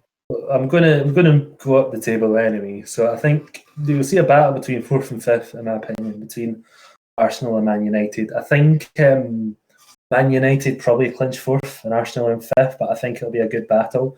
I think obviously Sancho is being held as the big signing for Man United, but I almost think that they're looking in the wrong area. I think they should be looking more in defence. I know obviously last season they signed Maguire and Wan-Bissaka, so I think that probably takes away that spotlight from the defence, but I think they would be better off strengthening the defence.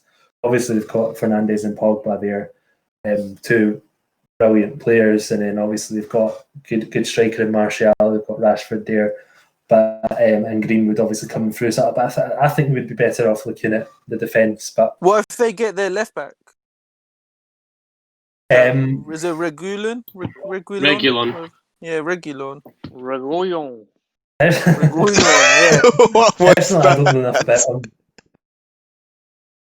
him.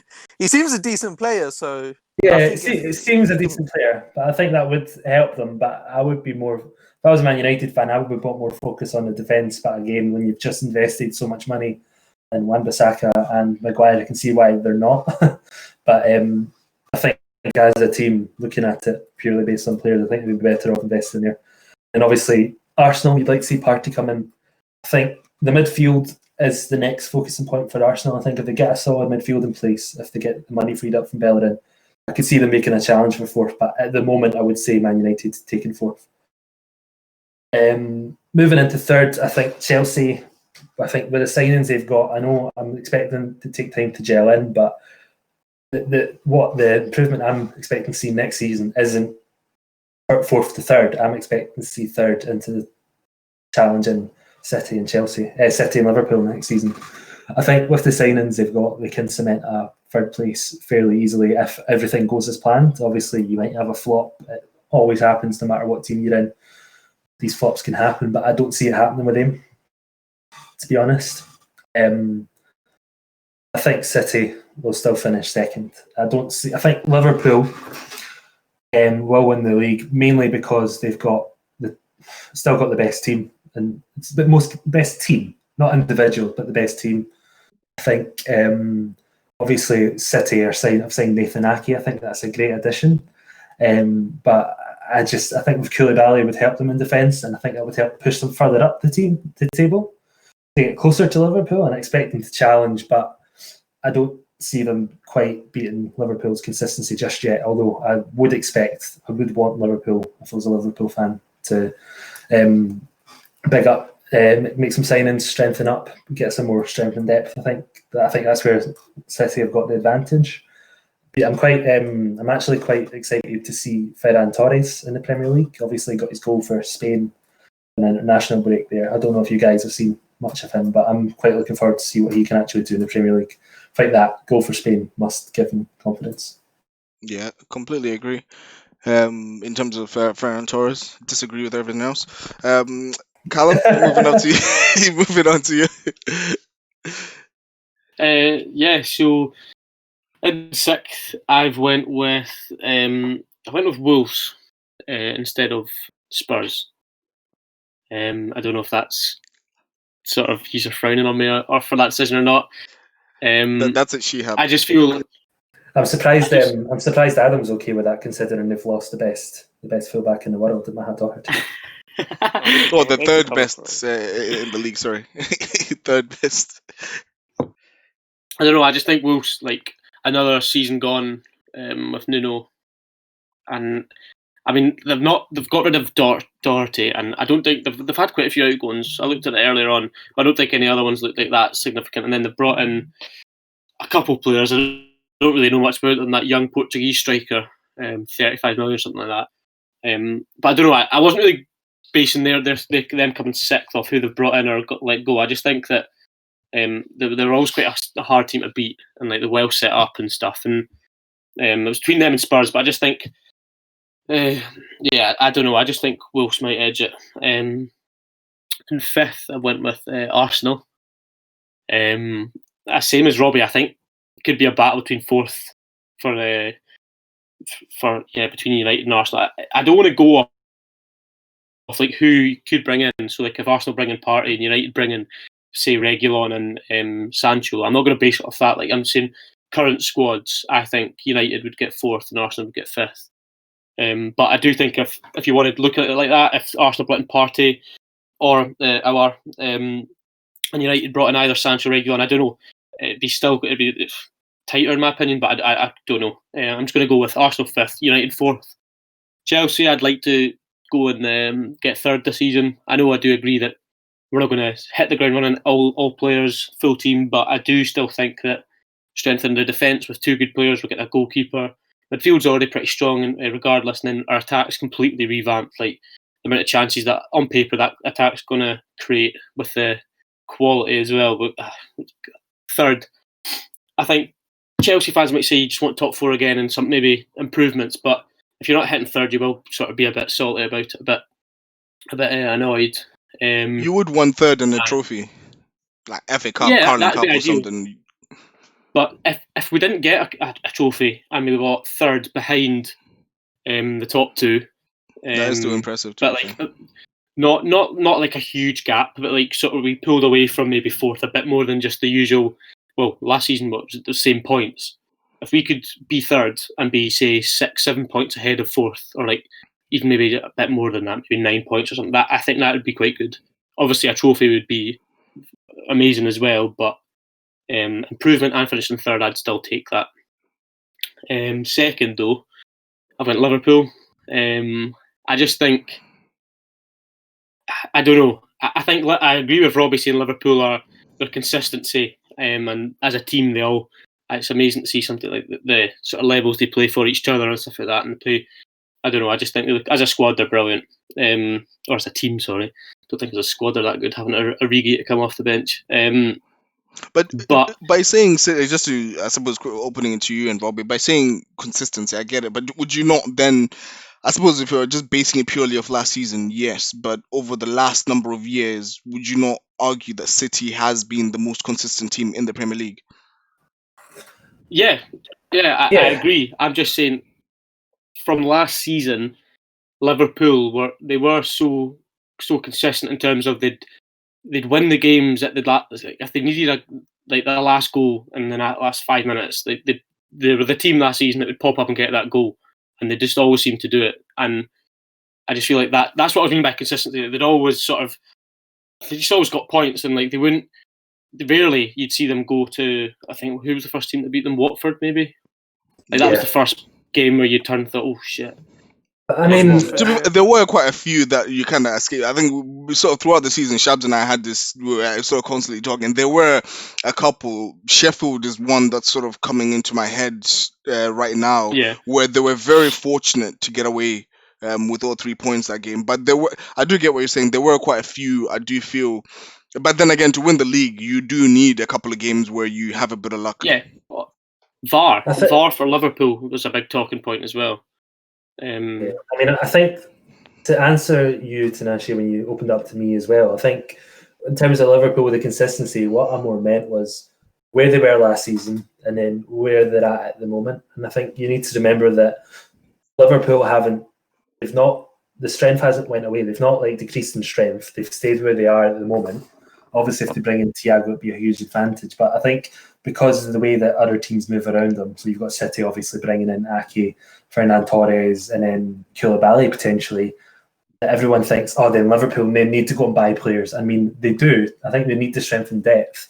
But if they can continue to reach the same levels as they did last season or even drop off, I still think they've got a high chance of winning the league comfortably again. I think City will do well to catch them, and I think it will be more of a challenge given that City have strengthened again and they're probably looking to cut out some of the silly mistakes that they made last season. But I still think you need to remember where Liverpool are at the moment, and they're still that good team they were last season.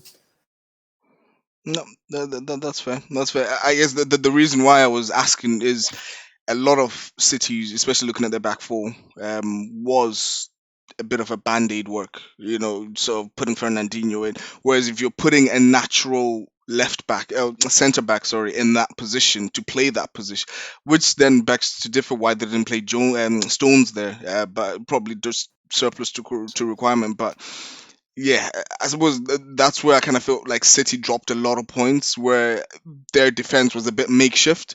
Whereas if this season, if they have a proper back four like they did the year before and the year before that, I do think, like you're saying, it is going to be extremely tight. And I think that's where the gap closes, but I still don't think that they reach Liverpool at the moment as Liverpool are. I think if Liverpool were to lose players, then we could start talking about it. And even the fact that City lost Company last year, and they haven't replaced a character like him, because he may not have played the last sort of few years when he was at City, but he was a hugely influential character within the dressing room. Yeah, a little bit like Silva. So exactly. Probably not to the same extent as Company, but it's still going to be you've got that little engine room, the consistent engine room that's always there, firing away when you don't, even when you kind of goes under the radar. So I think it's also that to take into consideration. Sorry, Calum, cut you off there. No, yeah, it's fine. I think Liverpool. I think City might just accept. I think maybe City being so good and then Liverpool coming in being so good as well and winning the league, and then City going on and strengthening with Ake, Torres, and I don't want to be bringing potential signings, but I don't know. I think City could have a very good season, and I think the Liverpool winning the league might have hurt City quite a lot with just how good they've been recently. So it'll be interesting to see, and I just think Liverpool. Yeah, they've won it brilliant over in however many years, 30 years. And I just feel like if they... He had to get in there, didn't he? He had to get it in there. It's true, though. Like, it is. I'm not debating. It is true. 100% fact. They've now won it. I just feel like to keep on going and to strengthen even more, especially after winning it and winning the Champions League the year before, I think you need to strengthen. You need to bring in more, even to come off the bench. Like Thiago wouldn't come off the bench. He'd start definitely, but I don't know. I think Liverpool need to maybe show a bit more ambition. Talk about money all you want, but got teams like Villa buy Ollie Watkins for 33 million, including add-ons, and Liverpool can't splash 23 for Thiago. I don't know. I just question the ambition there. Say what you want about coronavirus, whatever financial stuff's going on. But I just the ambition should be to strengthen the squad, and don't see Liverpool really doing that. That's true. I completely agree with the point and the facts that you're bringing in there. Kind of even the fact that Liverpool now are kind of like Leicester. Just that one Premier League title and singing about it. But moving on to Nabi, what about your top 6 team? Yeah, so this is what's actually going to happen. So I think for 6, it will be a battle, I think, between Wolves and Everton. But I think because of all the goals that Richarlison is going to score, I think Everton will nick it.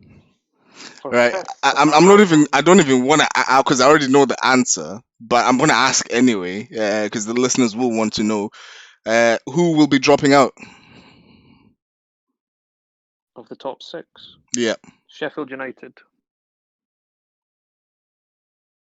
Okay, Nabi, you know what I mean by top 6. I'm not meaning the teams that the way it just finished last season. You know exactly what I mean when we're saying the top 6.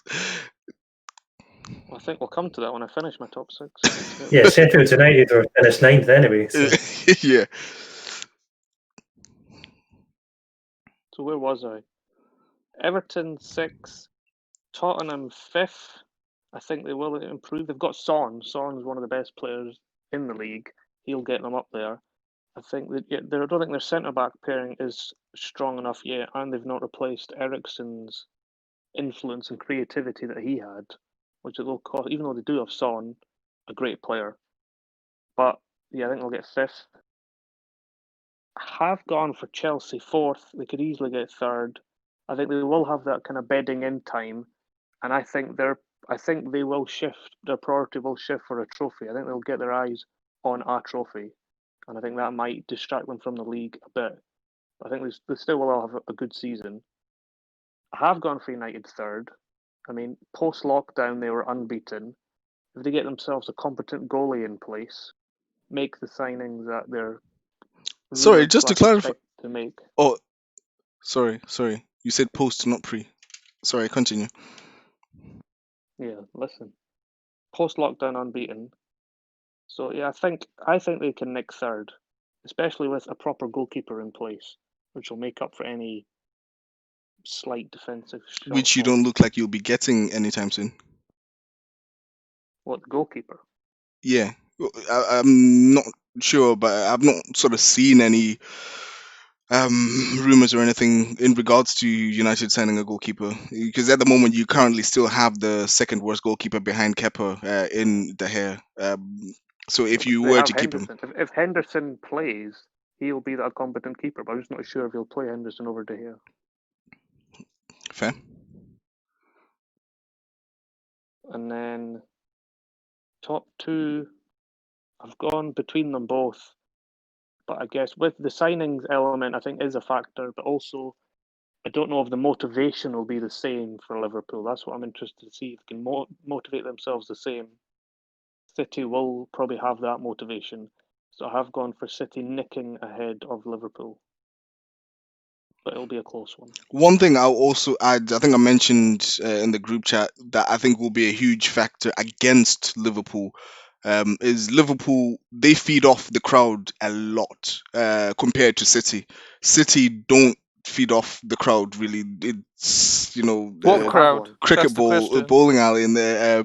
So yeah, I do think it's going to have an adverse impact for Liverpool not having the fans in the stadium, and that could potentially cost you quite a few points because, like I said, your players, they really do feed off, the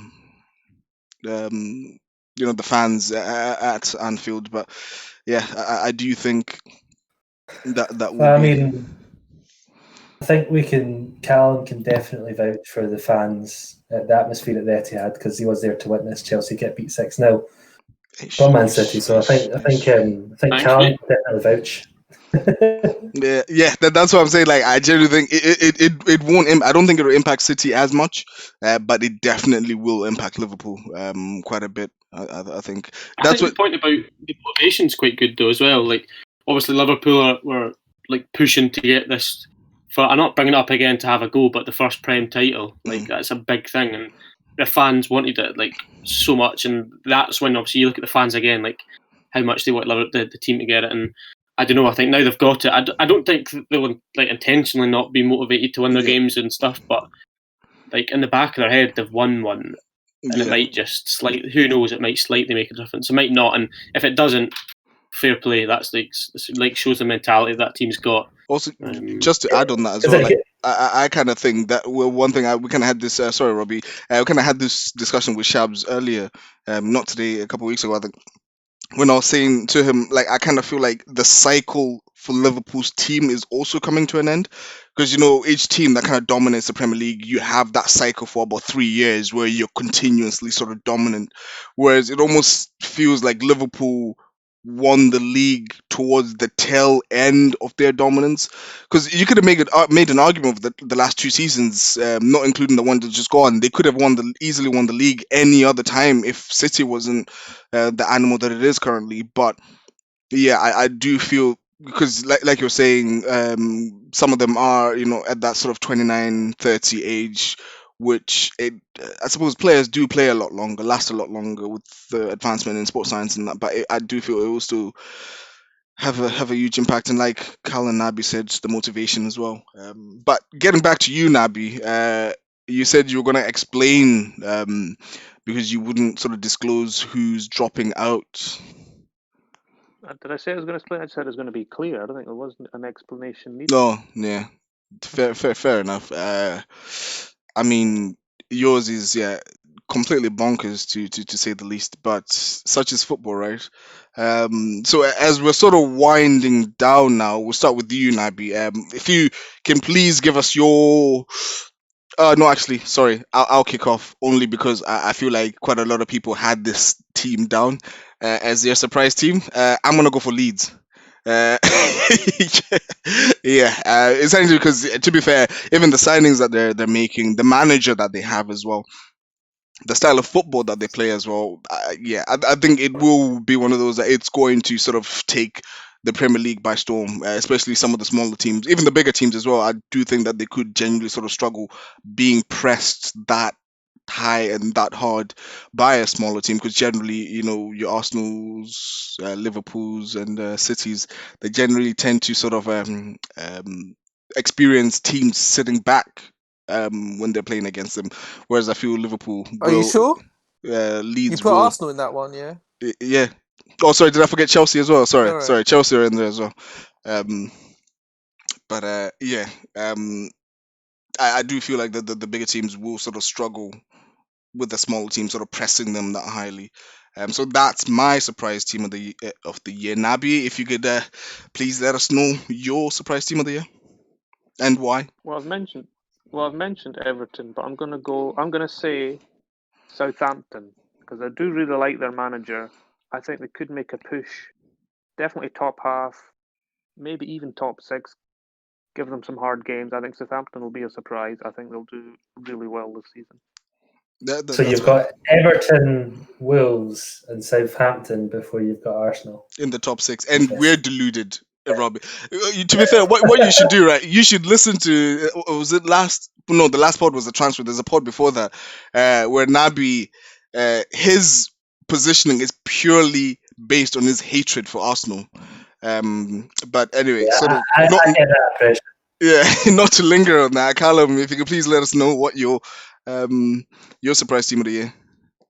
Yeah, so I originally had Leeds as well, because I think if Leeds hadn't made or sort of done the business that they've done, so like Rodrigo, that Koch centre, I don't know how to say it, Helder Costa from both, stuff like that. If they hadn't made that at all, I wouldn't have said them, just because I think they would have been just another Norwich, and that not the same as in they would have went right back down. I'm saying the same circumstances, won the league, good style of football, decent team, come up, went straight back down. It could have happened, I don't know, but with the signings they've made, like I don't think they'll be the same. But I actually sort of think Nabi's just a good shout in Southampton. I really like the manager.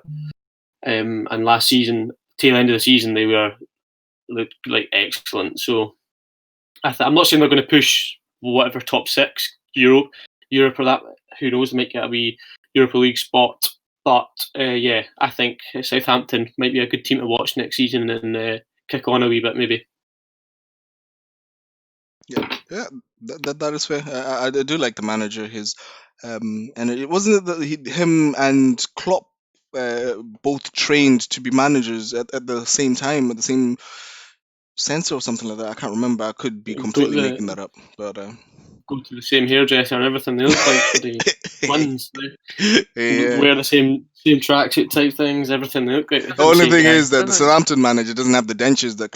Sorry, he doesn't have dentures. With the he didn't get the teeth whitening, Veneers. the veneers that Doesn't- Klopp has got. Doesn't Klopp have a poster of Hasenhüttl on his wall? That wouldn't surprise me. That wouldn't surprise me. Klopp is a weird guy. To be fair, I hate to admit this in front of him, but I do love Klopp. I think I've made that abundantly clear ahead of you guys. And actually, we know. I know. Anyway, Robbie, moving on to you. Your surprise team of the year, please. Yeah, well, Tinashe kind of ruined my surprise a bit. But I've went with Leeds. I think they've already surprised me. I think they probably shouldn't have, because Leeds are a massive club. Obviously, they're a massive club that fell by the wayside. They still got a massive fan base. But I think the way they've handled their business since they came up, they've meant business. You know what I mean? They've inquiring about some top players. You know what I mean? And obviously Draxler, they've been heard have been really good. I saw Obviously, that. Rodrigo, that boy, I'm not going to try and pronounce his name either, Cal. And then obviously, like talking about Odsonne Edouard and stuff, so they're not here to muck around. They're here to make a push and try and reclaim their stake in the Premier League. So I think we could, especially with Beasley in place. I think he's a great manager, a great guy. I really like him. I could see them pushing mid-table, maybe even get 7th over Spurs, but who knows?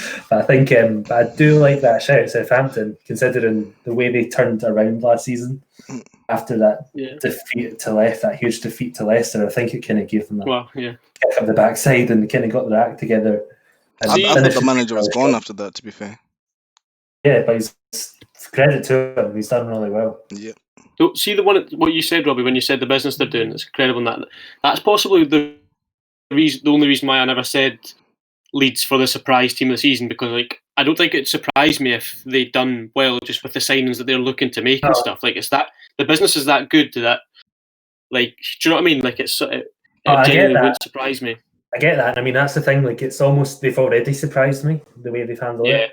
I think obviously putting that business onto the pitch is a different story. Plus, in the Prem coming up, stepping up. I think they will get a few shock results as well. I think there'll be times where they lose to like Crystal Palace 1-0 and they play horrendously. But I think there'll be times where they sneak a 2-1 against Arsenal and Chelsea. You know what I mean? I think it's going to be a United, probably an up and down season for them back in roller coaster. Yeah, but I think it'll be. I think they'll cement their place back in the league now. They have to. I mean, the fans have been through enough, having gone down 20 odd years ago and not coming close almost to getting back up. It's good to see another big team in the league. Completely agree. Definitely. And finally, last but certainly not least, Shabs. I've gone for Newcastle as my surprise package. I think with the signings That's a good shout, to be fair. That is a really good shout. Think with Callum Wilson, Alan St-Maximin. Imagine Alan St-Maximin feeding on Callum Wilson rather than Joe Linton. I think it'll make a lot of difference. I think Ryan Fraser for free as well. He'll do a lot of good. I think he lost his way a little bit at Bournemouth at the end. He wanted to leave, and I feel like that got to him. So I think fresh start for him with Newcastle. I think he'll do quite well. They got a lot of decent forward players. I like the look of like Lascelles as a centre back as well. So yeah, I think that'll be my surprise package to do something. Even with Steve Bruce in charge? I was about to say that. Even with Steve Bruce in charge? Yeah. He's done better than Benitez, just remember. I was going to mention he's done better than what I actually expected him to when he came in. Yeah, but I think he's exactly. He was the surprise of the season last year. Tell me. Yeah, but I mean, I think Steve Bruce. Yeah, but he got backing. Benitez didn't get enough backing from Ashley during his time there, and I really feel sorry for him. Oh yeah, definitely. That's true. Yeah. It was made easier for Bruce, so I think you need to look at that to make it fair. You can't. It's not been a league for like. That is true. But I think he'll do. I think he'll do a good job. Yeah, no. Yeah, That, I cool. that's wouldn't mind seeing Newcastle doing better than they have. It'll be a good team to see doing well again as well. I think. It's another club like Leeds, like a sort of Yeah, massive club that's not kind of been hitting the heights. Yeah, that- big club that lost their way under Ashley, isn't it? yeah, it's been a bit unfortunate for them. Massive fan base as well. Yeah. no, that is fair. I'm not sure if because I think that's us approaching the 2 hour mark now, which is quite a listen if you ask me. But I'm not sure if anyone else had anything that they wanted to add on. Yeah, I mean, I'm actually Oh, he then dropped off. Can you guys hear him? quite shocked. yeah. I think it's just a good level head. You know what I mean? Not being too optimistic about Arsenal finishing third and stuff. That's pretty level That's it. headed. Calling Naby deluded was like the pot calling the Yeah. kettle black, wasn't it? Yeah, I mean, I think my highlight of the podcast was Naby shushing Tanashi. Yeah, I know. What I might do, I'm just gonna start muting him now. Ask him questions, just mute him, make him think that he's contributing, but he's not actually. But Let's hear from the listeners. Let's see what they think. yeah, actually, that's a good shout. What to do in the description? I always forget to do this. I'm gonna put the description in the description. So I'm gonna put our Twitter accounts. I'll put Robbie and Calum's as well. So you can find us in the description. I'll also put the one for the main page. And please let us know what you think your top six is going to be. Just comment on whatever you're listening to: Spotify, Apple Podcasts, YouTube. Just drop a comment. If you can't, then just let us know on Twitter at TalkFooty. That's Talk Footy with 2 Y's. So thank you very much to our special guests, Robbie and Caldino. Could potentially have you guys on this for the just had the idea come up to me, the original top four chat. But yeah, we'll see, discuss it more offline. But Definitely, I'd love to come back on it. It's been good. And Yeah, pleasure. just the last thing, I think you should get a poll in on the main page for who is more deluded, Naby or Tanashi. And as Naby said, let the fans or the listeners decide. No, that's a fair the best way shout. to settle Yeah. it. That's a fair shot. We'll do that. My vote. I'll put that out. My vote. But anyway, thanks a lot, guys. Really appreciate it. Until next time.